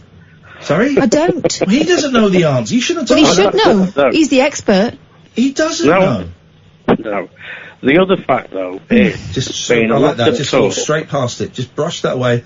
It's not part of my programme. I'm out. I'm going on to fact number 2. When I was a reporter and someone asked me a question I didn't know the answer to, that is a standard procedure. Go, well, that's still something that we're working out. But what I can tell you is blah, blah, blah. All right, let's hear Alistair's second fact. I'm enjoying this. There's been a lot of talk, again, on the internet. So they call that chatter. When it's on the internet, it's chatter. It's chatter. Alleged sexual relationship between Lottie Tiger and Lottie Lion. So I'm sorry, Alistair. Two things, mate. First of all, it's Lottie Lion. Secondly, we don't want tawdry tittle tattle. Good day to you, sir. Good day to you. Well, he's. Oh shit! Hang on. Let me call him. Bring him back. Hang on a minute. You balls that up. Totally, the one built-in line to this feature. My call log doesn't work. Can you call Alistair straight back and just put him straight on air? My call log is not working, guys. I'm telling you now, the call log on my screen, which means normally I would be allowed to, able to call people straight back. I'm afraid it is not working. Just whack him straight through. Put him on a line. Just put him through. While it's ringing, let's have it. Come on. Choppity chop, chickity China, the Chinese chicken. You have a drumstick, then your brain stops ticking. There we go. Alistair? Hello. You're fired. There we go. That's what I had to do. I do apologise. Of course I should have done that. It's time for our daily dose of bullshit. Let's go to Susan. Have you finished with Alistair? Obviously. Hello, Susan. Good evening, Katharina. Good evening, Ian. How's your boyfriend Leroy that doesn't exist? He does exist, and if you say he doesn't exist, why are you asking about him, and why do you expect me to comment about him? Because he doesn't. How old is he? He is 60. 60, right? He's called Leroy, and he's a black guy. He's called Leroy, and he's 60. He's very handsome. Yeah. And he shaves his head. He looks like Errol Brown from Hot Chocolate. Oh, okay. Of course he does. Of course he does. And how long have you been going out with him? A month, and we haven't done anything. I'm not ready. I couldn't care less. I don't believe it. How can you do anything with a fictional person? Why do you keep saying that? Because I don't believe you. Well, why do you ask me how he is and I give you details and then you say you don't believe it? What's the point, Ian? Why are you getting so angry about your boyfriend? Because you don't believe me. Why are you angry about what I believe? What's that got to do with anything? If you're... I don't like being called a liar. I didn't call you a liar. Didn't say the word. Well, what else is it if you don't believe what I say? How else could you define it? Why not that I did call you a liar, but why do you not like being called a liar? Do you get called that a lot? No. Okay. Because you get very upset when you think you're being called a liar. I told you that I'm... So what makes you think he doesn't exist? Why do you think I should put up with that? You say you've married and 2 children, and I say, if I said to you, your boys don't exist, how would you feel? Wouldn't care less. Who cares what a nut job on the radio thinks? Who's a nut job, me or you? Not saying. No. Oh. So you don't think my boys exist? Okay, fine. No, I'm not saying they don't. No, I'm not saying they don't exist. No, I said, what about if somebody says they don't exist? You just said my boys don't exist. No, I didn't. I said, what about if I said to you, Yes. your boys don't exist, like you say that Leroy doesn't exist, it's the same thing, it's the same situation. What are you doing to your phone? Why is it getting so echoey? I don't know, I haven't done anything. Okay, thank you. Where you go? Oh. I swear to God, I'm not doing anything here. Susan, your phone's gone She's again. just gone. Okay. I honestly wouldn't care if someone didn't think my boys were real. Trust me, I've smelt the farts and I've cleared up the mess. Not of the farts, of just them being around. They're real. Chris. Good evening, boss. Good evening, Chris. What can we do for you tonight? Right, I know your PIN number. Go on then. Oh. Right, I bet it's so simple. Yep. It's 1, 2, 3, 4. Okay. Wondered where you were going to go with that. 2 of the numbers right. But in the... Please let me finish, Chris. I hope it's the bloody rudest not. caller I've ever had. You have got 2 of the numbers right, but shut up, man. Oh, go on. You have got... Right. Please be patient. You have got 2 of the numbers right, but they are both in the wrong places. Right. 4, 3, You can't 2, have 1, another, you can't have another guess, mate. See, I used to know how to... You know, you used to have those little... crook locks on your bicycles as a kid. Yeah. I could crack them. What, with the padlock, the numbers? A combination. Yeah. Wow. I could open them. Gosh. I could, you'd, right, turn them, right, you pull a little bit, do the second one, pull a little bit. See, what do they used to call those bank robbers? Peterman? I could crack a safe. I could. Oh, when I could work on computers, I could crack anything open. I could. I wound people up. Oh, I shut their computers down. Wow. Gosh, you're a hacker. Did you ever get into the Pentagon? No, I wasn't like that. Just people's personal information. No, I didn't do it to be nasty to people. Or just a... No, if somebody was saying... Why do I suddenly feel really, really tired? Do you know what I mean? I just feel like, suddenly, I'm exhausted. Oh, it's charming. It's like I'm having the life force sucked out of a hole in me. Where? I am a happy person. I am. Love to hear that side of your personality one night. Good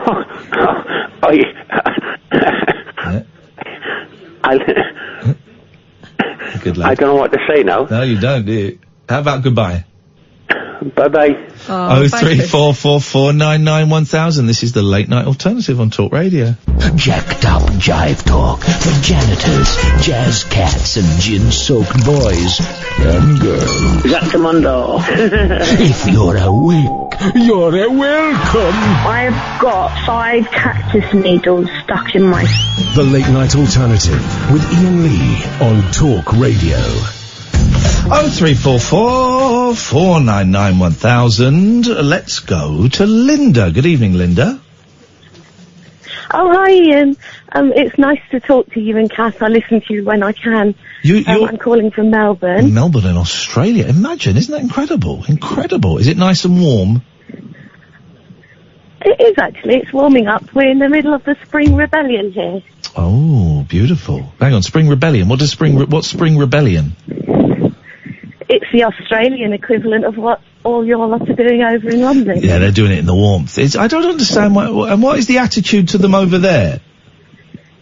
Oh, God, it's hard going here. I've been campaigning for about 4 years because they love coal over here. Right. And they keep trying to open up new coal mines. Beautiful. Oh, man. But do all the... Because some of the language directed towards the campaigners here, and on this station, and a guest that I heard on the station earlier this evening, It was absolutely vile. Scumbags, hippies, unemployed. What's wrong with being unemployed? Crusties. The language, she'll be locked up. It was disgusting the way that they were speaking about them. So I love this job, Linda. But sometimes, and quite often recently, I'm embarrassed to be on the same station as some of these presenters and the guests that they have in. We have to come in and disinfect the studio when we come in. It's awful. I can imagine, but that's why I was calling, because I was saying it's really great that you're on that station, because the very people who are listening ordinarily, not your listeners, because they're lovely, but some of the ones that listen by accident to you are the ones who need to be convinced, because they don't understand the urgency of the situation. But they're never going to be convinced, are they? This is one of those binary arguments where people are either for or against, and there is room for subtlety and there is room for nuance, and I have questions, what about the people that can't get to hospital? I've talked about that, and I've said that there are problems around the protest, but here's the thing, people don't believe facts anymore, Linda. Facts, actual facts, are not what they were 15 years ago. I know. I'm often talking to people in the street, trying to convince them that we need to take urgent action and to speak to their MPs. The MPs, unfortunately, are all being lobbied by thousands of energy companies, and also the media over here, and it's the same in the UK, are in bed with banks, insurance companies who fund the fossil fuel projects, the fossil fuel producers. It's really hard going persuading people. But the media, hang on, the thing about the media, yes, the kind of the higher up the chain you go, me and other radio presenters are very, very low down the food chain. Once you start talking about the bosses of newspapers, okay, there could be some truth in that. But I don't, for example, think that Julia Hartley-Brewer or Mike Graham, who are presenters on this station, are in bed with, with BP and Shell. I'd be very, very surprised if Mike Graham is getting backhanders from Shell to argue that point. I think, maybe not, but they're encouraged. But I don't know if they are. I tell you what. I'm going to speak honestly about what I think is happening with Mike Graham and James Whale. Right, two presenters who I think are brilliant when they're firing in all cylinders. This is what I think. I don't know this, and they will probably be very angry at me saying this, and I'm sure someone will grass me up. Thanks, guys, and they will come out kicking, screaming. But I've got a lot of respect for them both, particularly Mike Graham. I've always gotten very well with Mike, and he's helped me out in the past, right?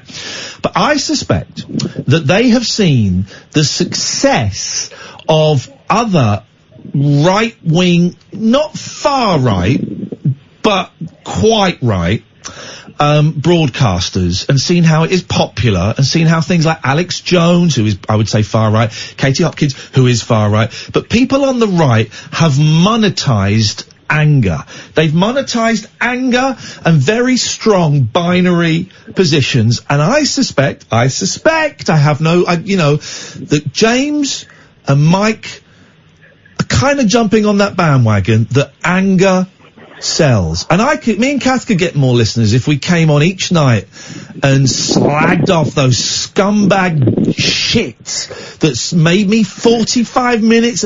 We get so many more listeners, but I don't, go on, Kath, sorry. Also, that's kind of the popular narrative at the moment. Whenever we put something online, even if it's really measured, we put something up the other day and it was, we understand that this is what's going on, but I think broadly this is to be welcomed, and I'm reticent to start slagging people off for trying to do their best for the environment, blah, blah, blah, blah. You get the same line over and over and over again, usually interspersed with sort of insults and stuff. And it's being stoked up. It is being stoked up. It kind of, one thing fuels the other. It's a big circle of people firing each other up, because it's easier to think that than to look and to realise that actually we could take some responsibility for our lives, and maybe there is something we need to change. It's easy to blame other people, isn't it? Or to dismiss other people.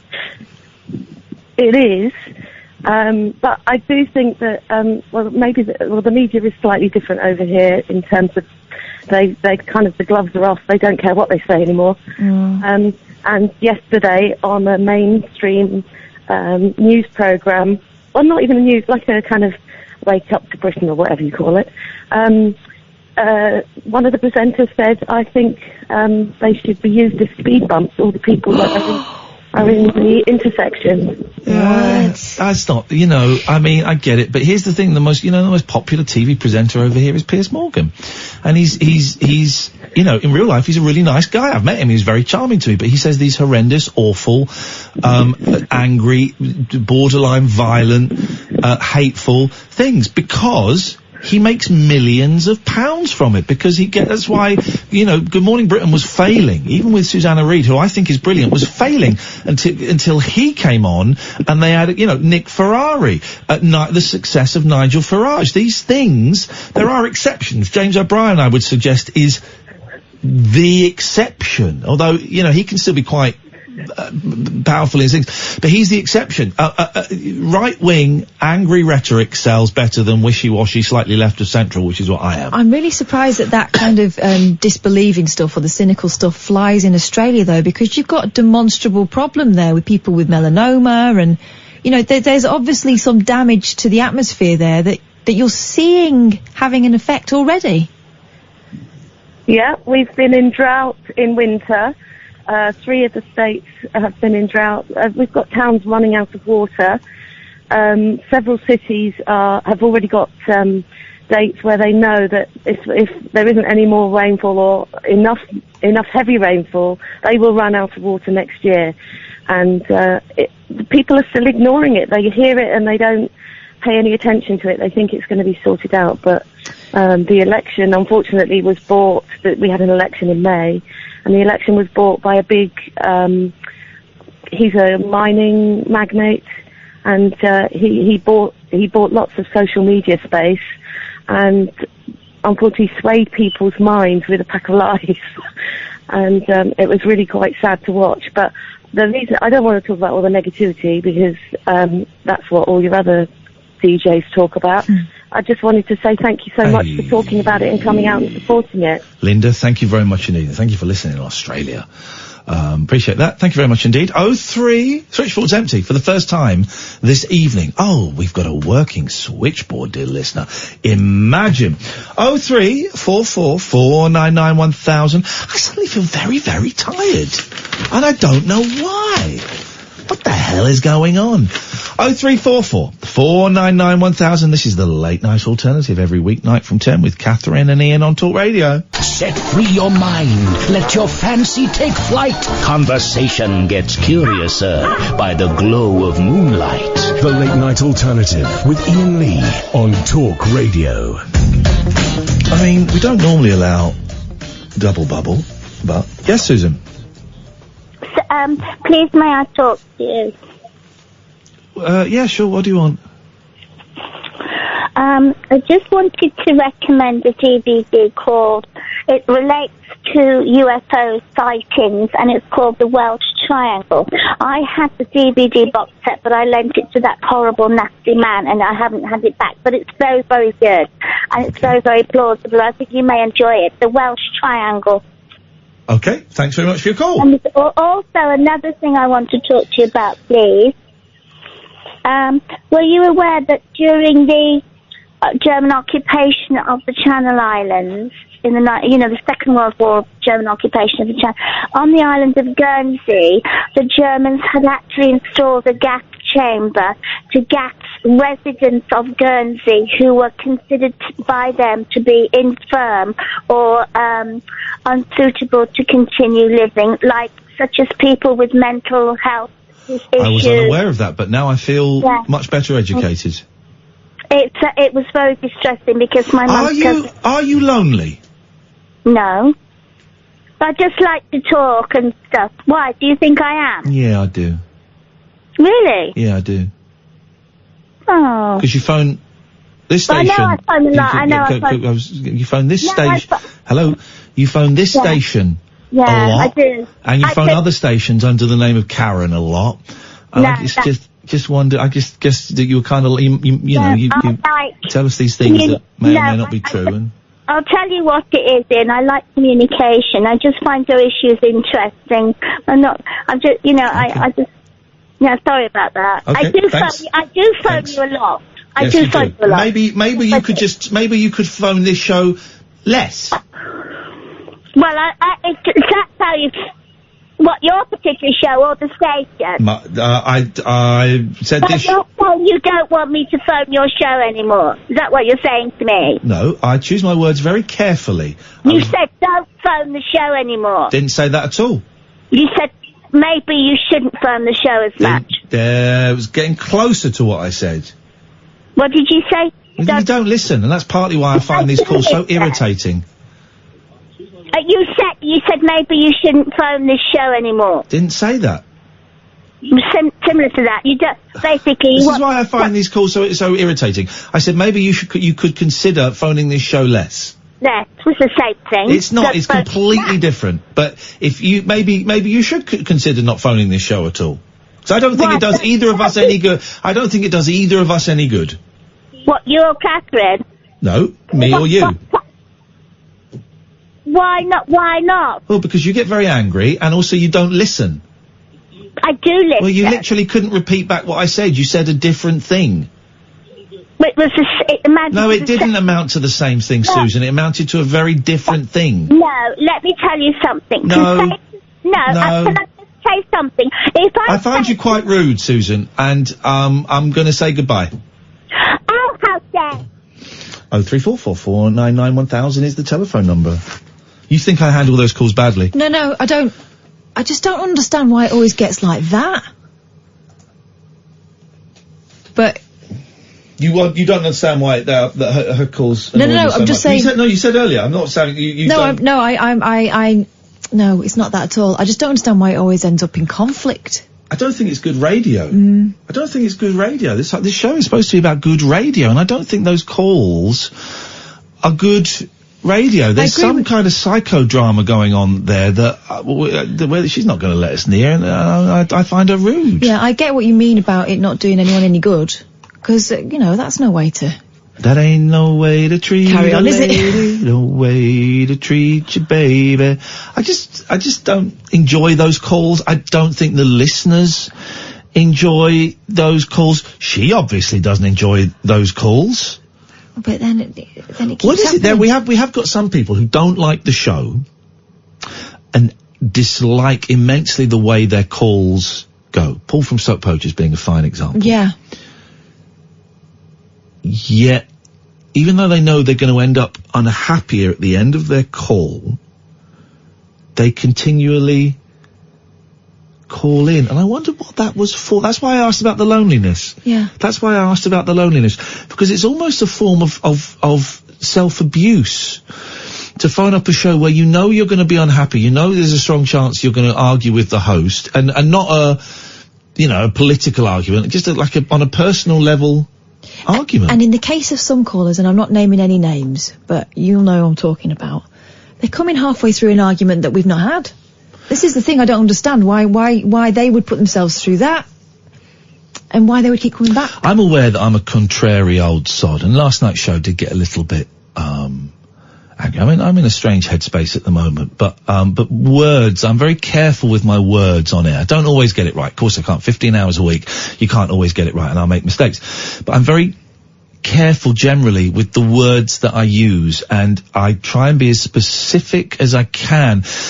And then to have that ignored, getting a little bit of my psyche now, to then have that ignored, the number of times I will ask someone a very specific question and they will ignore it, and it will turn out that you keep saying, can you just answer the question? Can you answer the question? And they go, what was the question? I didn't hear it. And I just find that I find that really rude and frustrating. I know people think that I'm being, rude as well. Sometimes I get that. Well, people are not used to hearing such frank discussion that's not on a topic, and people speaking the way they speak. You hear a lot of radio stations up and down the country. They'll have someone on who'll talk sometimes absolute balls. And it's as if the presenter isn't listening, and they'll say, thanks very much for your call, because they've looked at the clock and seen it's taken up 3-4 minutes. But in this case, we will ask questions back, and I do think that sometimes the people that come on and don't listen, it's because they've geared themselves up for a conversation. They've already filled in your side of the conversation before they've come on, and they've taken this run-up, and And so it's not a natural thing once they come on. Two of my favourite presenters.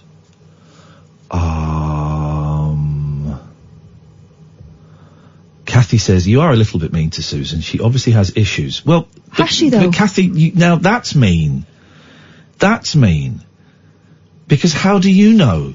I'm not picking on you, but how do you know? You're now imposing your image of what you think onto her. She obviously has issues and reaches out. I don't think she does reach out, and you've told her not to call anymore. No. I didn't, Kathy. I didn't. Monday you made fun of her playing music over her calls. Well, I do that with a lot of people. Do that with a lot of calls. I hope she'll be okay. So do I. I've been like that before. I'm sorry to hear that. It's part of anxiety. Well, you're doing what Rem was doing the other day, is you're now putting your worldview and world experience, what we all do as humans, but you're putting your worldview and experience onto Susan. Who knows? You don't know. Two of my favourite presenters, are Dotun Adebayo and Jim Davis, right? I really like them. Jim could be considered as quite a safe presenter, but I like him. I like listening to him, falling asleep to him sometimes. And they're on BBC London. Shouldn't really talk about other stations, but there you go. And they do a through the night phone in. They also play music as well, which is a ridiculous choice, and BBC. This is the thing I can never get at the BBC, was impartiality. And it got to a point where Lawrence, one of our bosses at BBC, we came to an agreement that I would be impartial about politics. Everything else I would give my opinion on. That was the compromise we came up with. And then I kind of bent it a little bit. Because you weren't a news presenter. No, exactly. But we had a big discussion. It was an argument. And I said, I don't get it, then tell me, because this is not what tell me. And that was the compromise we came up with, which I don't know if that actually fits in with BBC. Anyway, these two gentlemen, when they're presenting on BBC London, they are generally very, impartial on everything.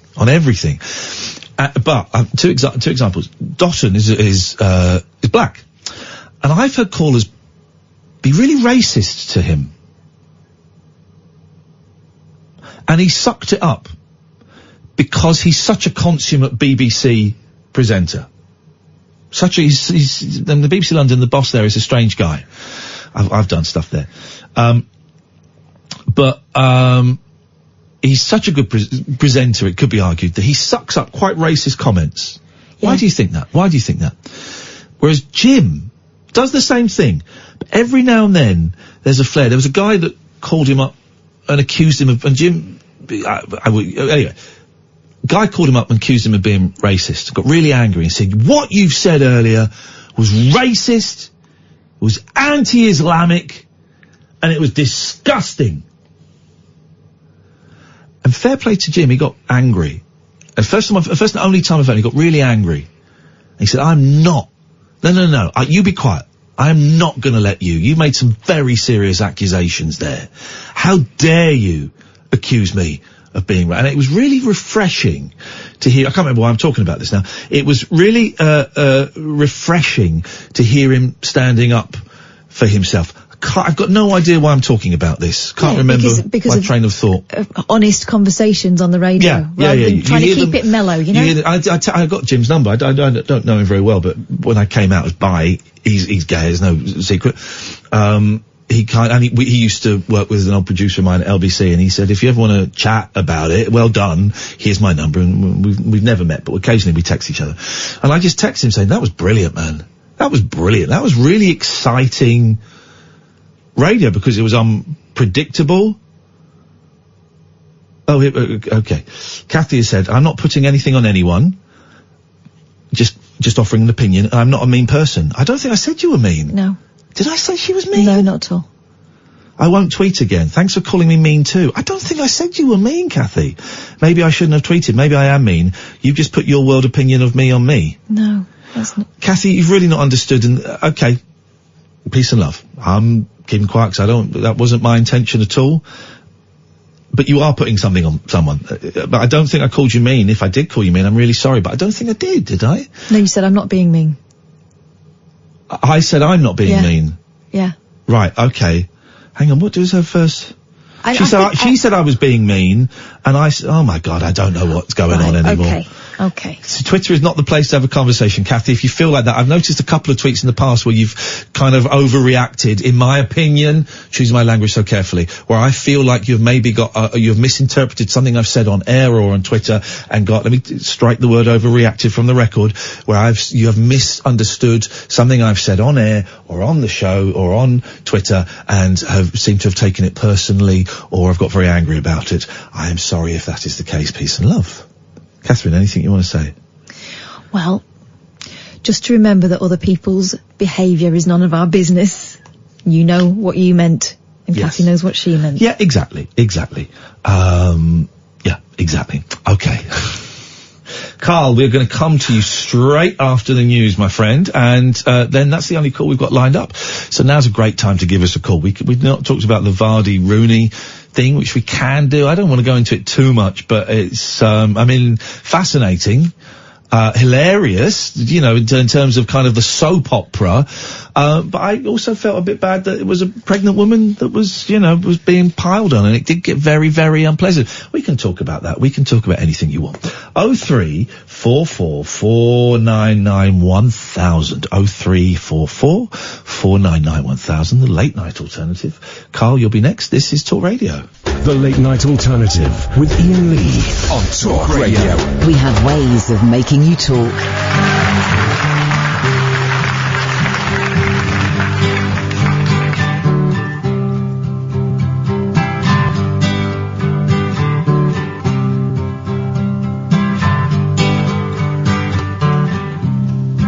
As I walk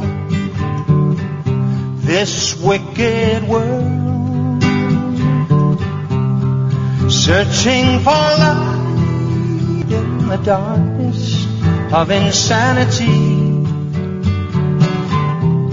I ask myself, is all hope gone?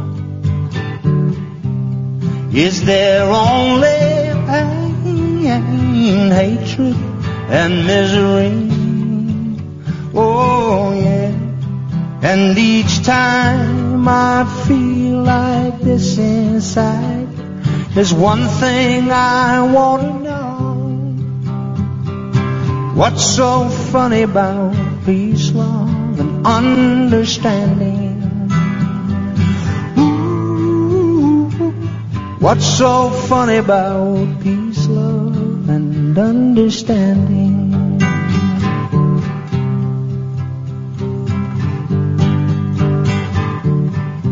And as I walk on through troubled times, my spirit gets so downhearted sometimes. Where are the strong? And who are the trusting? And where is the harmony,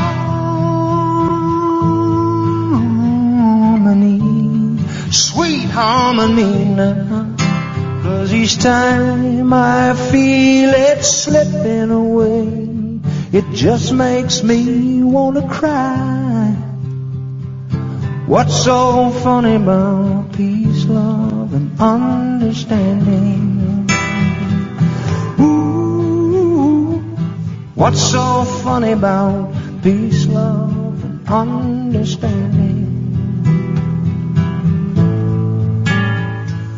What's so funny about peace, love, and understanding? 0344 499 1000 is the telephone number if you want to give us a call. Good evening, Carl. Hello. Hello, Carl. What you got for us? Yeah, well, basically, what I'm ringing up about is the person you had on before, where you asked her if she was lonely.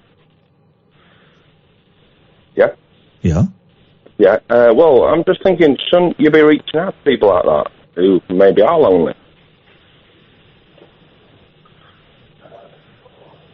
Why do you think I asked her, Carl? Well, I think you might have been taking the mickey out of her, really. Well, I wasn't at all. It was a genuine, heartfelt question. I don't think it was the way it was. Carl, it wasn't. Carl. Yeah. It was. I don't know how long you've been listening to the show. It was a genuine. I've been listening to it for a long time actually. I've been painting. Okay. And who does the show with me?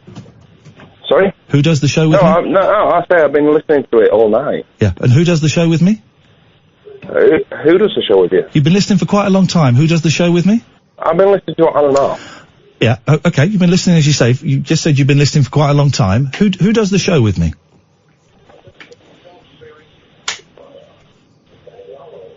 Carl? Oh, yeah. I mean... Yeah, you said you've been listening for quite a long time. So who hosts the show with me, Carl? I don't know who hosts the show with you. I've only just started listening to it. Sorry, sorry, when you said you've been listening for quite a long time, I thought that meant you've been listening for quite a long time. Okay.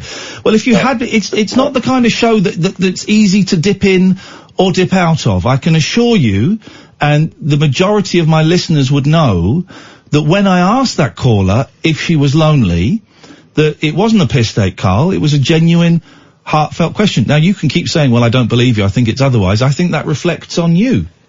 How does that reflect on me? It doesn't at all. I'm just... It does. If you would assume that a radio host would ask that in a piss-taking way, I think that reflects on you. I'm just thinking about, all the stuff that's on our TV at the moment about reaching out to people who are lonely or... Yes, Carl, that's why I asked her the question, Carl.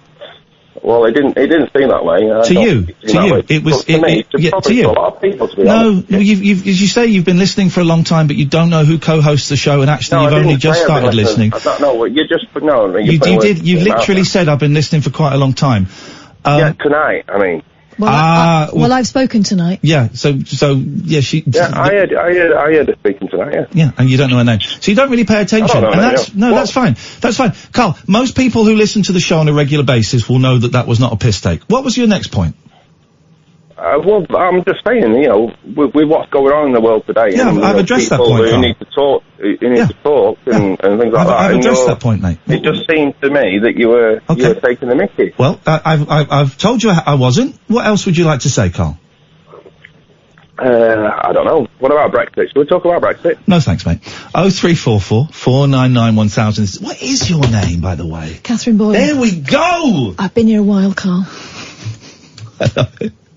You can always... Thank you, Carl. I appreciate that. If you want to give us a call, switchboard's empty, 0344 499 1000. It's always a danger to go, and who do I do the show with? Because there's always a chance I'm going to go, well, Catherine Boyle. I was pretty confident when he said he'd been listening for quite a while that was a lie. I was pretty confident. And then you were saying he's been listening all night. Again, I've been here all night, but it's okay. It's okay. Sometimes there's listening but not hearing. Do you know what I mean? Thank you, Carl. Welcome. Keep listening. And I'm going to keep my fingers crossed that call number 2 will be significantly better than call number 1. So thank you. So I went and saw the Joker today. Cinema on my own. Love it. I had a really expensive day because I was in bed. I couldn't get out of bed. My head is not in a great place at the moment. My mental health is on a bit of a dip. So I was lying in bed. And then I was looking at my phone thinking, it was coming up to 12. I thought, I can just see this whole day. I've got a choice. Either I do something that it gets me out of the house, or I'm staying in bed all day. And I didn't really want to stream. I didn't really want to watch a film downstairs. So I thought, I'll see if Joker's on. And there was a screening of Joker, 12:30. It was 10 to 12. 12:30. In High Wycombe, which is 24 minutes away from me. And I thought, I'm going to go and do that. And I got out and I started driving my car and it flashed up on the thing, one of your tyres is low. It's like, okay. And I went and looked, there's a big old nail stuck in the tyre and I thought, oh shit. Lucky I got up then and it wasn't on my way to work. So I drove to 3 garages trying to find a tyre and all of them went, well, that's going to need a new tyre and also this front one is illegal. So 3 of them said it, so I didn't think it was a scam. So finally, the 3rd garage, they said, yeah, we've got those 2 tyres. The first 2 didn't have the tyres in stock.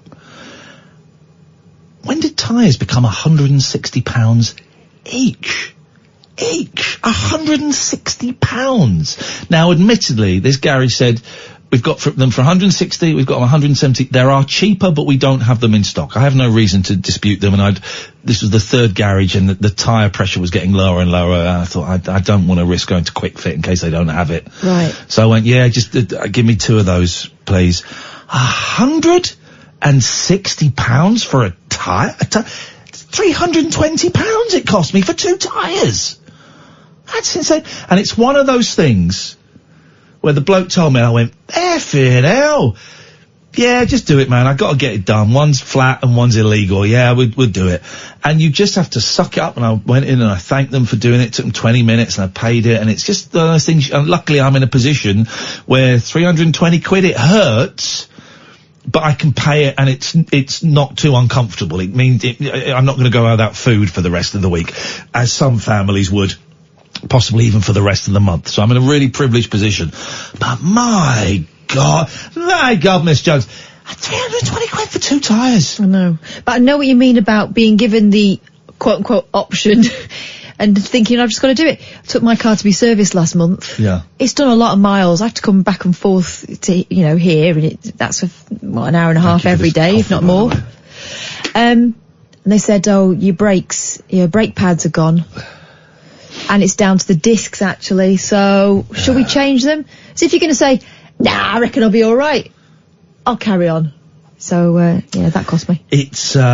It's excessive, but I did have time to go and see a later showing of The Joker. Cinema on my own, wonderful. I quite enjoyed the film. It wasn't the revelation I was expecting, but I enjoyed it. Some great scenes. Would you have enjoyed it more if you hadn't heard all the hype? No, don't think so. To me, it's the king of comedy. No spoilers. I've read that online in Twitter and in reviews, so I'm not spoiling anything. Very similar storyline to the King of Comedy, and it also has Robert De Niro in, who looks great. He looks like, Tony Bennett. And there's some great bits in it, but it was just a bit, and Joaquin Phoenix is fantastic. Everybody in it is fantastic. I just thought, well, okay, that was alright. That was an alright film, but I bought a hot dog. But now, they must be like frozen hot dogs, because this hot dog came wrapped in a bag. It was in like a sort of, an oven, I guess. Mm-hmm. When I have a hot dog, and instead of them, they roll on those things. Yeah. And more often than not, when I go to the pictures, they don't have enough hot dogs, because they have to cook them. This was just, she just pulled out, it was in a bag. So I had a bag, and it was always a cinema hot dog, but you just think, that's a little bit, Jeff. I worked in a job once where I had to load those rollers. They came in a kind of jelly stuff, the hot dogs, the hot dog sausages. I guess so that they were sort of self-basting. Yeah. It's a strange, delicious. It was a strange old thing. Let us go to Margaret. Good evening, Margaret. Oh, hello, darling.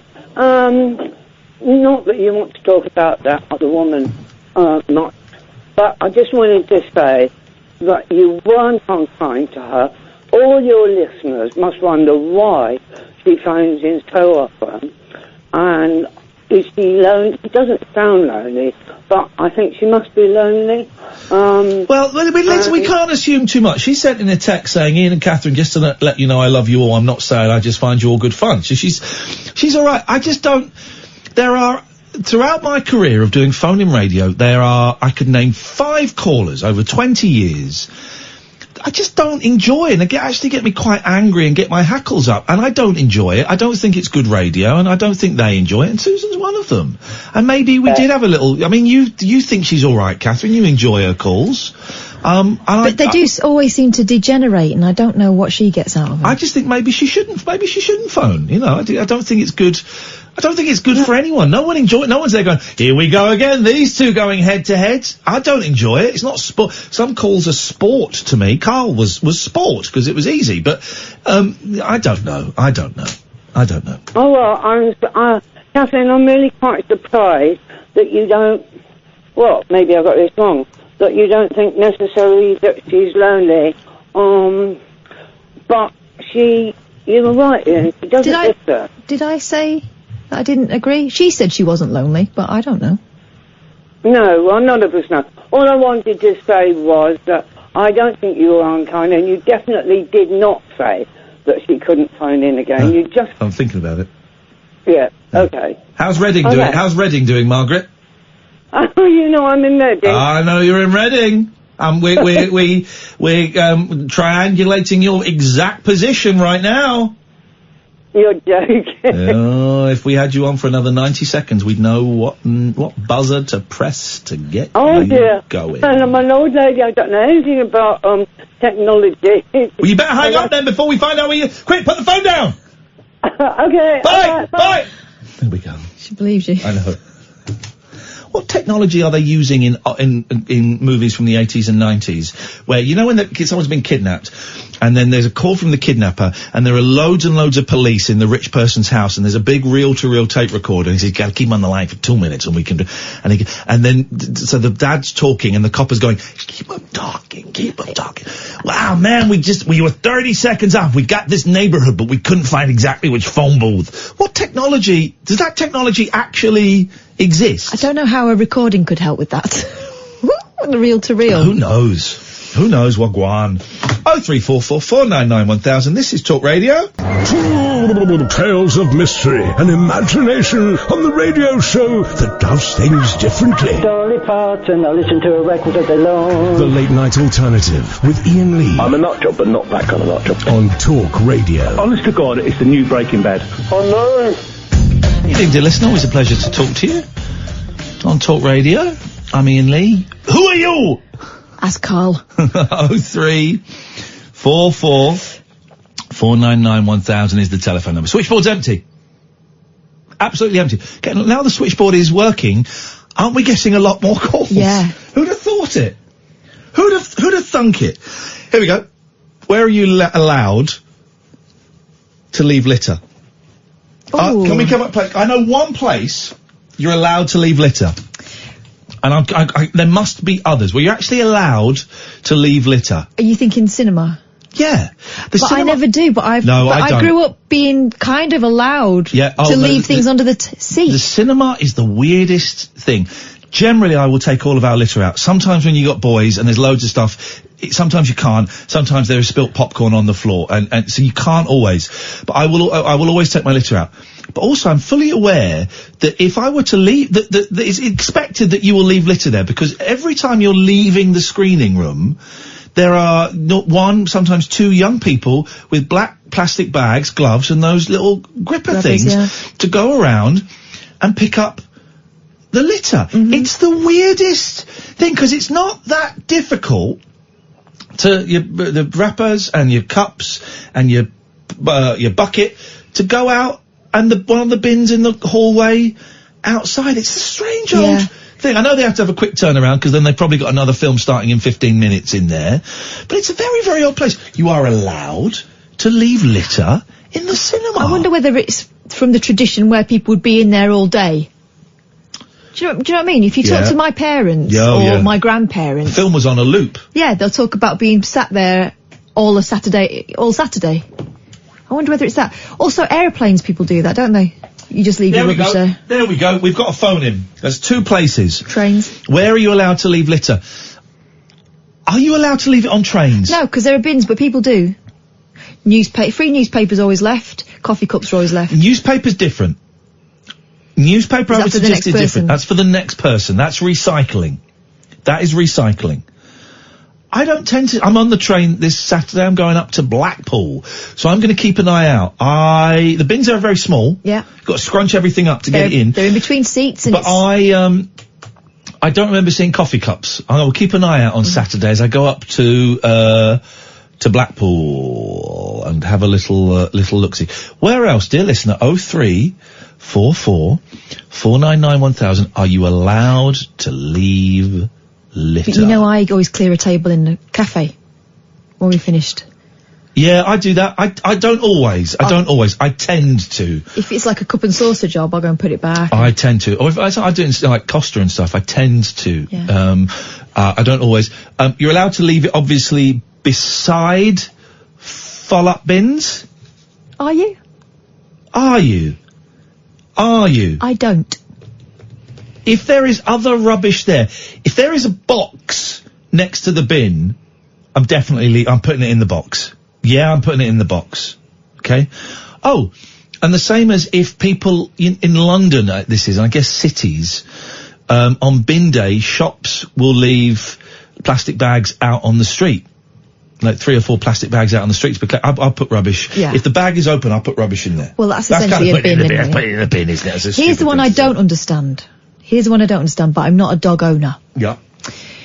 On my way home from taking my daughter to school, Yeah. I walked past about 2, maybe 3 dog bins along this path. Yeah. And sometimes if it's full, people will have put full poo bags, Yeah. on top of it or next to it. Yeah, that's not on. I don't get that. No, that's not on. That's not on. You've already bagged it up. Yeah. Well, some people hang them on fences and I've stuff. seen them hung on trees. Supposedly, the argument is, oh yeah, we're going to come back and take it back on the way home. Just carry it around with you. I mean, I don't have a dog anymore, but when I lived with the dog, when I lived in a household that had a dog, it's inconvenient, but you carry it around. Yeah. Not inconvenient, it's unpleasant. You carry it around. It's part of the thing of having a dog. The 70s and 80s were very shitty, literally. Yeah. Fields and playgrounds were covered I was in that shit, kid. Streets and pavements, everything. I was that kid every Yeah. time. The number of times I walked it through the house or fell in it. Once I picked one up, one of your famous white dog poos, thinking it was a chalk. We used to go looking for chalks. Yeah, chalks. Oh, God.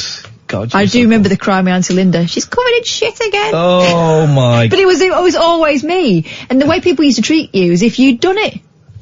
Grandad, if I'm good, will you let me have a dance on Coal Bunker? Same era. With me chalk. Same era. With me chalk. I'm getting tips for Blackpool. Brumain says, get the tram to Norbreck on Saturday from North Pier and ask for a £6 all-day ticket. I'm going to be busy. I'm at a video games, convention, replay event. If anyone wants to come along, I'm going to be there. I'm getting there about 2, I think. I'm hosting a panel on retro games at 3, I think, or 3:30. Then I'm probably going to nip back to my hotel for a bit, drop my stuff off, have a shower. And then it's being open 7 till 12 at night for, the exhibitors and stuff. So all the plebs get kicked out. The scum. But if anyone sees me there, come and say hello. Don't think, I don't want to disturb. I'm totally there on my own. I'm totally there on my own. So come and say hello to me if you're on a stall. Give me free things. I will totally plug you and take pictures with you. If you see me wandering around on Saturday and part of Sunday, I think I leave again about 2 Sunday to come back. It's like 5.5 hour train journey, I think. But if you see me, come and say hello. Invite me to play games on your stand. Give me free stuff. That's kind of how, it works. Lucia! Yes. Hey, how you doing, Ian? Lucia, that's the female pronunciation. What's the male pronunciation? Marcus. Why does it say Lucia on my screen? Well, I started cross-dressing 100% yesterday for the first time. Oh, then I'm so sorry for making a thing of it. I do apologise, Lucia. No, it's honest. No, I don't want to be one of these people that you will call me Miss. If you're going to start dressing as a woman, you're going to have a thick skin. So it's Marcus, really, to be honest. Well, it's Lucia, and I'm sorry for bringing it up. I hope I didn't cause any embarrassment. I apologise. No, honestly, you're fine. This is so out of character for me to actually fun up. I've been a fan for so long. I just want to thank you for entertaining me for all these years, man. Yeah. I'm worried that you're going to ask for a refund on some of it, though. Particularly after. Lucia, I feel like I put my big old foot in it. I'm really sorry. I'm genuinely really sorry. As long as you're cool. I'm putting myself there like I wouldn't do as Marcus. It's been a very strange, ever since I moved into this. I bought a house and it's just had a very strange effect on me. Cool, man. Hang on, why is this? Are you living on your own for the first time? No, but I'm living in the most beautiful house I've ever been in. It's incredible. Why is it having a strange effect on you? It's brought something out that's always been there, but it's wonderful. The house has done this? Oh, yeah. Oh, it's wonderful. I feel like James Bond. It's fantastic. What has it got, like wood-panelled walls or something? Why is this house so magical? It's got a 180-foot garden leading onto the coast. Listen to you, Queen Elizabeth II. Wow! That's insane. An important thing. I'm living without a television for the first time in all my adult life. I've spent my adult life watching 8 to 10 hours of TV a night. Yeah. Well, no TV, and I've just got a record player and a radio. Wow. I discovered you back again for the first time in 15 years. I used to love you on the LBC. Whoa, that's a yellow card, Lucia. That's a yellow card, drop it. I used to effing love it as well, but just wash your mouth out with soap, young lady. You still got the button, yeah. I've still got the button. You got you, and that's a yellow card. One more of them, and you're off. Thank you. I'm good. So last time, the first time I put my 800 silicon fire hips on, I'm still waiting for the boobs, but I've spent a lot of money. Well, hang on, you've ordered boobs online, have you? I've ordered boobs with specifically to my taste, to the exact colour, with the exact. And I can't believe this is happening, but it's. And did you say you're wearing silicon hips? Well, wow.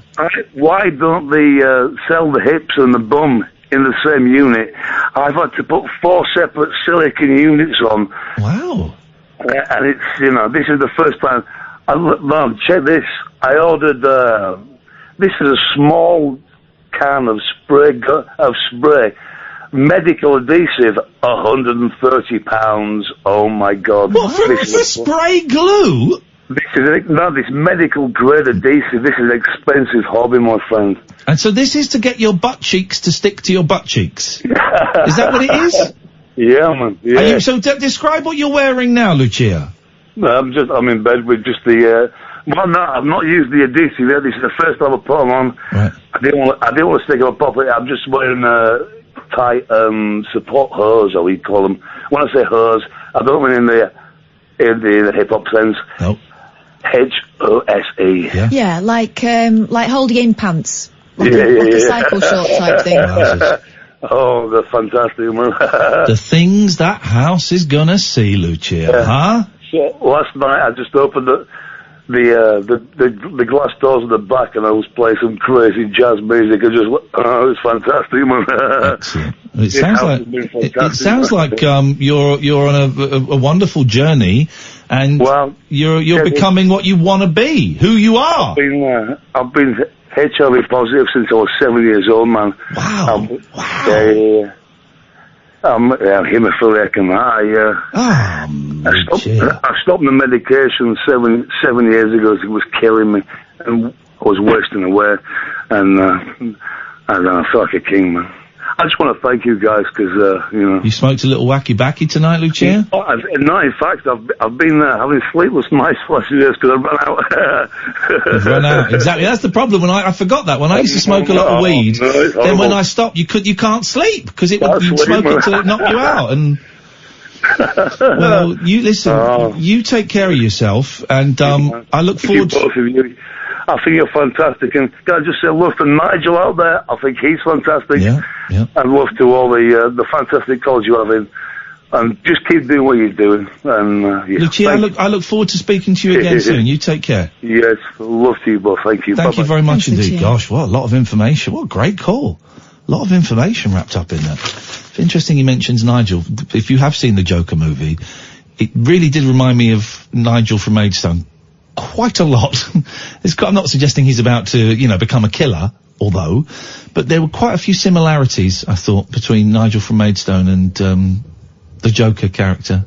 Both laid-back entertainers? Yeah, there's a little bit of that. Hello, Carl? Hello, Ian. Hello. Hi, Paul. I sent you a tweet about going to Japan. Oh, I missed that. I missed that. What was the tweet? Have you seen it? I just started to go out to my advice. I can go in next month. I just got some advice from you. Oh, I'm so envious of you. What cities are you going to?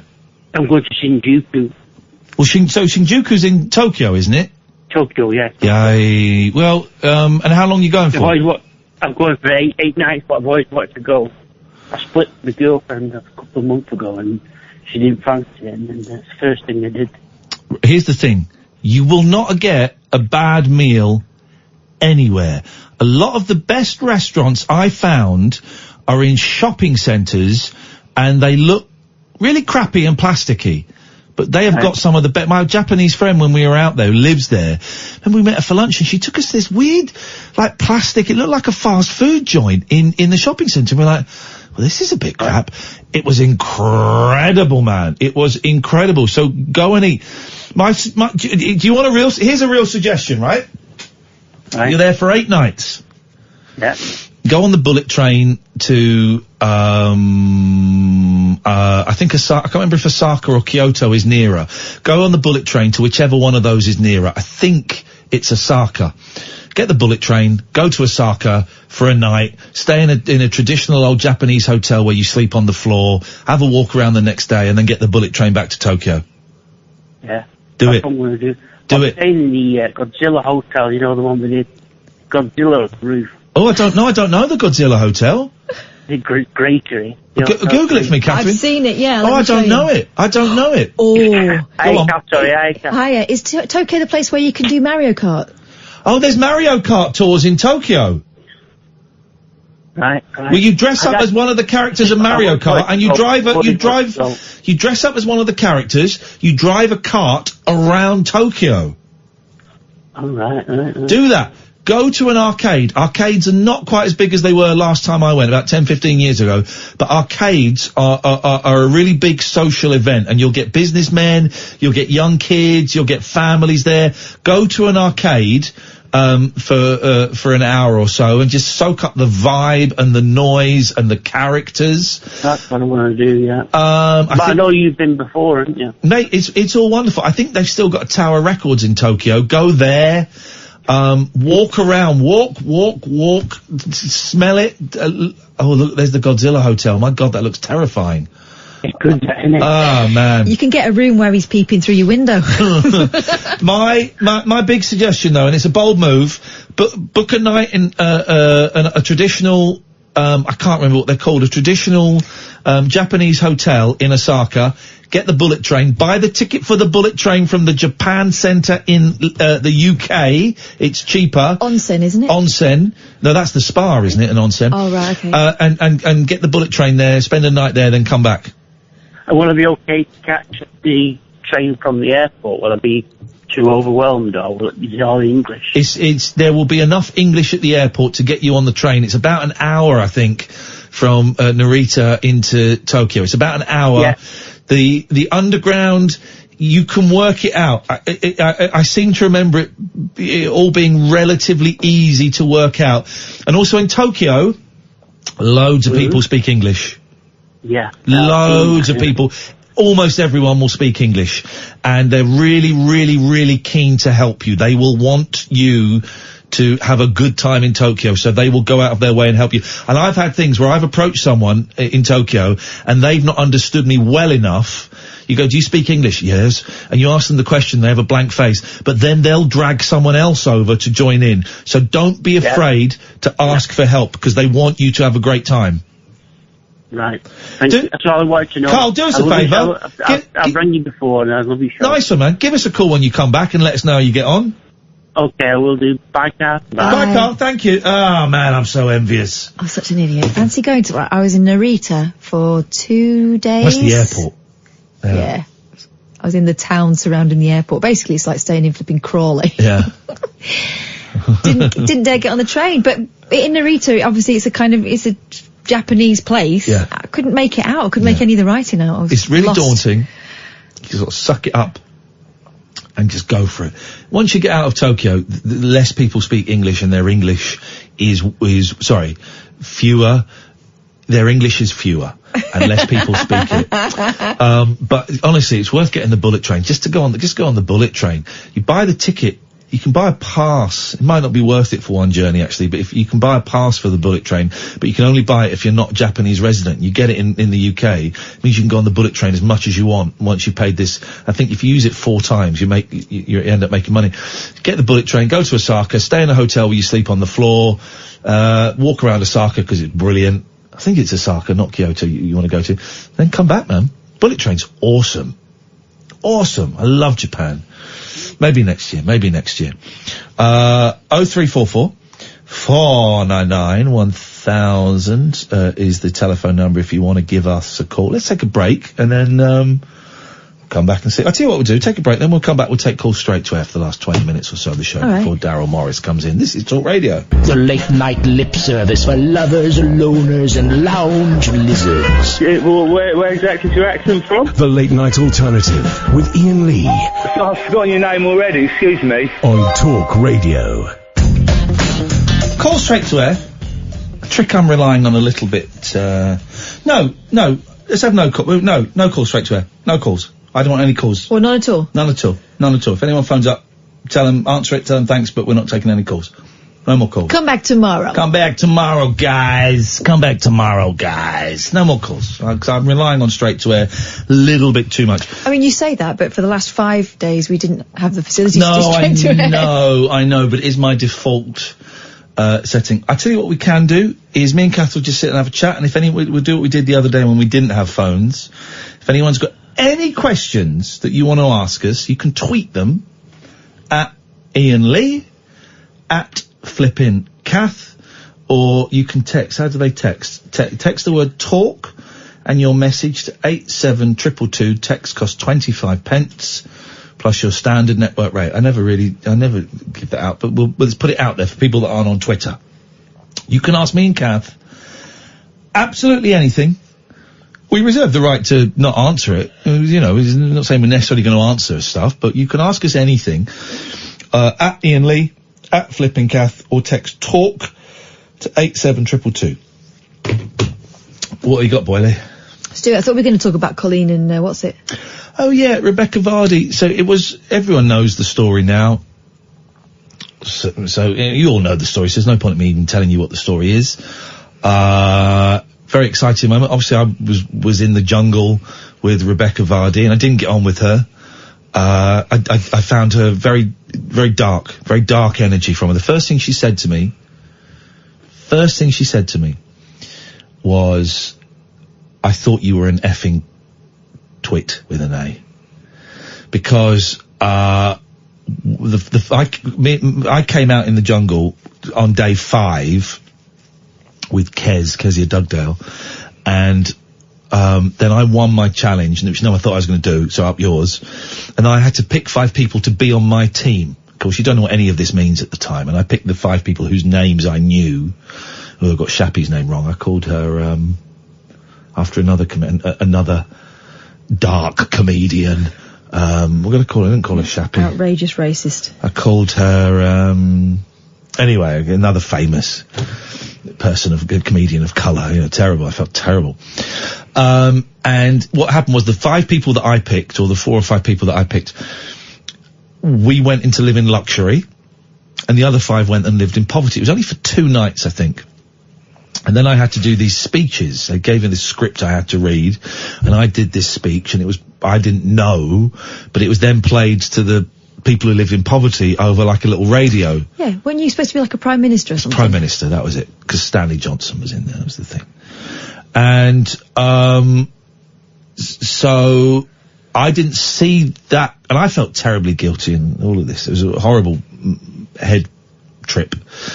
So I didn't see them for like 3 days. I think it was 2 nights. And on the 3rd day, they came back in the evening. And it was very, very tense. And Vardy came up to me. And she leaned in my face and she went, listening to you on those broadcasts, I thought you were an effing twit. That's the first thing she said to me. And I thought, gosh, that's unpleasant. And I found her thoroughly unpleasant. It's no great secret that she was my least. Her and Jamie Lomas were my least favourite. And you haven't even seen it. I haven't seen it. I can't watch it. I probably will never watch it. And I know that when she came out as well, the first thing when she came out, she said that I didn't like her. And also I don't like her, not just because of the way she treated me, but she was also really, really mean to my sister when she came out. I think Becky came out, she was like 2nd or 3rd person that came out. And, it was when she went out, that's when I thought, oh, okay, maybe that people are seeing what's going on in here then. Because I thought she'd be in towards the end, and when she went out early, I thought, oh, okay. And her face when she got voted out, was like, she thought she was the queen of the camp. Yeah. I was scared of her. I was actually scared of her. And she was really, really rude to my sister. She summoned my sister to a meeting in her, she summoned my sister to a meeting in her room, and my sister was polite enough to go to it, to not cause any problems for me. Yeah. How great my sister is. She came out and she was confronted with all these newspaper headlines where she wasn't coming off great. Yes. And instead of thinking, oh my goodness, was there anything I might have done? It went straight to, oh, they've got me totally wrong, I must sort this out. And the way it manifested was to, like you say, summon your sister to the hotel room to tell her exactly why everyone else was wrong. Even though, you know, we'd seen it. I'd spoken about it with your sister. So I didn't like her. I didn't really know who she was before, and and I've not really followed her career greatly, but it would appear that she's one of those, she's very much into, selling stories and being in the press for the sake of being in the press and self-publicity, I think. And, that's not a game I want to play. I remember talking to Jenny McAlpine off camera, and, we were talking about selling stories, and we both agreed that is not a game you want to play. Once you start taking £10,000 from the Sun or the Mirror or the Star for a story, they kind of own you. You're in forever. Yeah. You're part of that gang forever, and it can turn just as quickly as they can be nice to you. It's not just that you're in forever, it's that your children are in forever, and anyone who's connected with you, because you open the door. Yeah. So this whole thing with the Coleen Rooney, who I've always had a soft spot for Coleen Rooney. I think she's really beautiful. I know she was considered quite plain. No, she wasn't. She was a schoolgirl, wasn't she? I always remember her being, like, branded as plain, and I'm thinking, man, she's hot. What is this? And, you know, I thought the piece that she wrote was beautifully written. It was, did she write that? Did a publicist write it? I don't know. It was beautifully written. It was wonderfully set up. You see, there's like a tweet from a guy called Dave or something who said that was my idea. Yeah. And, anyway, I thought it was beautifully written, and I don't know if Rebekah Vardy did it. I don't know if she did it. If her Instagram was hacked. I don't know how Instagram really works. I don't know if she did it. When I saw it, I wasn't surprised. I'm prepared to believe that there might be more to it than we know. I mean, it makes a lot of sense, but I don't know if she did it. And there's my first tweet was, loads of people sent it to me going, oh, Iain, you'll like this. And I did. I enjoyed it. I enjoyed reading it, and I retweeted it. My response was, gosh. Then Shappy phoned me up, and her response was to retweet it with, oh my. I went, these are the two most British gosh and oh my. And Shappy and I talked about it for a little bit, and we both said we're not really going to say much about it on Twitter, because then it will become, 2 years after I last met Rebekah, it still becomes a story. Well, guess what? It still did. There's a thing, isn't Even there? though you hadn't said anything. There's a thing. I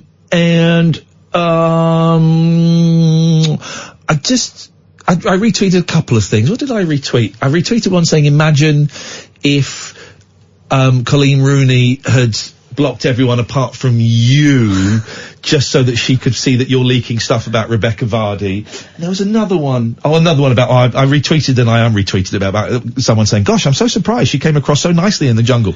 Then I undid it. And I'll tell you why. It'd be easy to get involved in the pile-on. I don't really like associating myself with the jungle people anymore, because that was 2 years ago, man, and I'm aware that some celebrities, in inverted commas, they kind of cling to it all the time. I don't know, I talk about it a bit, it's a big thing, but I've been invited to stuff, to awards and events and things, where I've been told that some of the other people from the jungle are going to be there and it'll be a great photo opportunity, and I've gone, yeah, I don't go to those things anyway, but also I don't really want to be in a red carpet with Dennis Wise and Amir Khan. I don't need to do that. If Jenny and Shappy are going to be somewhere, oh man, I'm there. If Jenny and Shappy are going to be in a restaurant, I'd go and have lunch, I'd go and have dinner with them, I'd go for a night out with them, because I love those two. Jenny in particular, and her husband Chris, who I consider a friend, although we've not really spoken for a while. So I'd go and hang out with those, and if Jenny phoned me up and said, we're going to this awards thing and a bit nervous, would you come? Of course I would go, because I consider her a friend. But I don't need to hang out with those people. But also, Twitter pylons, having been in the receiving end of a Twitter pylon, they escalate, and she's probably had death threats and all kinds of things. Oh, I've seen threats of violence on there. And she's a pregnant woman.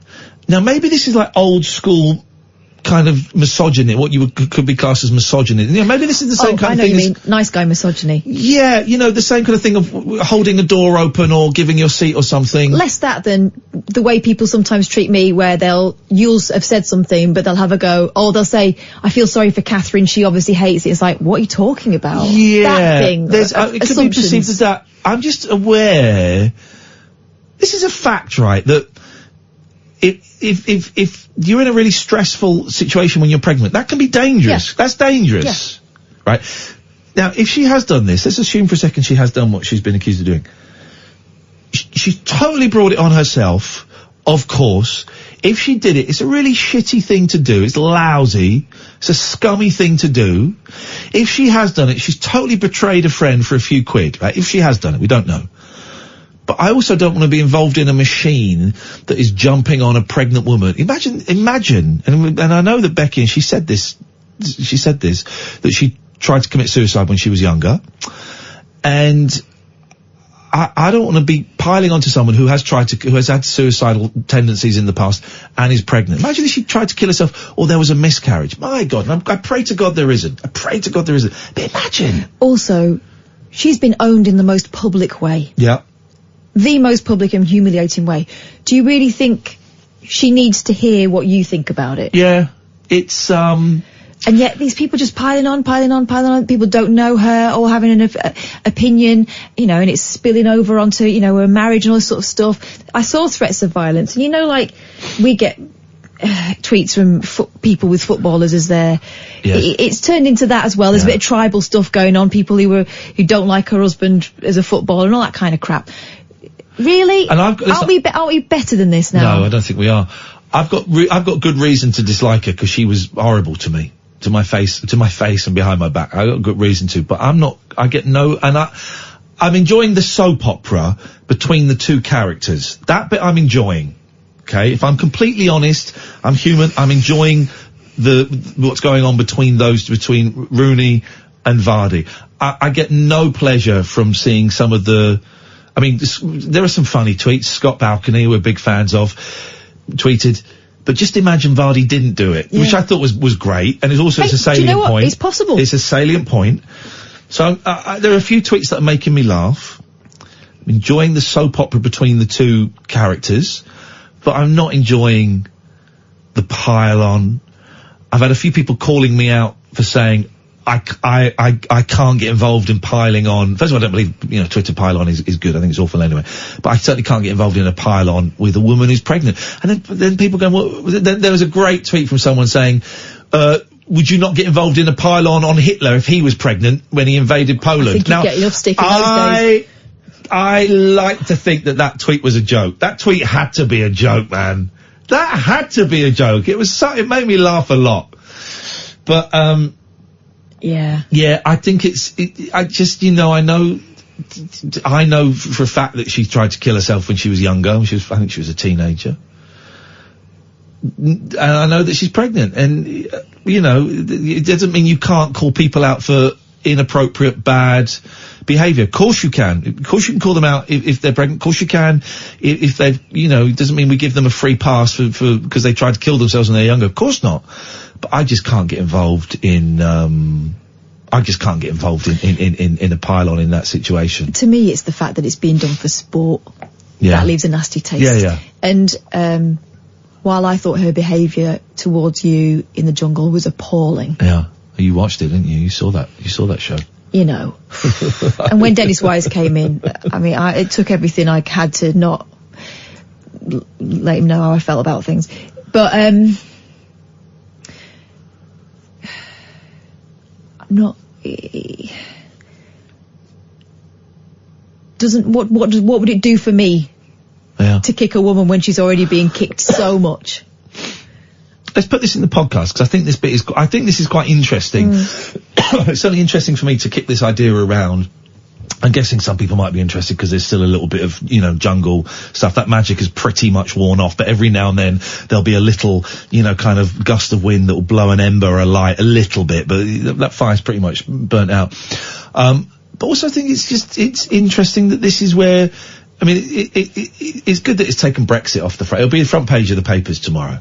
You know, Eamon was talking about it for half an hour. Gosh. More than that. Gosh. And it was in the news, you know.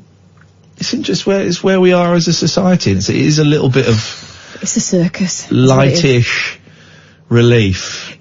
But you know it's not light relief for the people involved. Oh no, it's horrendous. It would be horrendous for both. And also, I've probably downplayed the negative effect it would have had on the Rooneys. I was going to say to you, there's a family that have had more than their fair share of negative press. Yeah. And to think that she's putting up with all that stuff. She's the victim here. Putting up with all that stuff and wondering which one of her friends is betraying her, flipping her. She's the victim. I maybe overlooked that slightly. Let's quickly go through some of these questions. My question is to both of you from Greg, Shawadi correspondent. What is the best thing that's happened to you this year? Coming out as bi and getting rid of all of my shame. It's been the best thing that's happened to me this year. Kiss at the O2. We got Cher in a couple of weeks. That is, if anything has a chance of equaling or even bettering Kiss, it's Cher. That's the only concert I can think of that might get up to those ridiculous camp standards. I cannot wait. It's going to be awesome. Paul says, would I do another reality show? Oh, buddy, how big is the check? I need a bathroom. How big is the check? You know, that was why I did, one of the 3 reasons I did the jungle. What's the most controversial opinion you hold? Well, see, people don't think their opinions are controversial. I mean, I don't like Asians. But that to me isn't controversial. That to me is just like, you know, that's a joke, by the way, guys. That's a joke. Don't put that bit in the podcast. But no one thinks that their opinions are controversial, do they? Some people do. Because they preface it with, right, I'm not being racist, but you can't say this anymore. But all that crap. My most controversial opinion? Yeah. I don't like the new Drag Race. Ooh. I don't like the UK Drag Race. It's not very good, is it? I think not very good. Right. There are a couple of standouts in there. The Canadian and the one that was the ambassador before. Right. The rest, not great. I think it's miles and miles and miles away from what they're doing in America. Yeah. And I'm used to that, and I love that. I love the artistry of it. I love the humour. I love the fact that they are waspish and witty, and that there is... Sexy. Sexy. There is that too.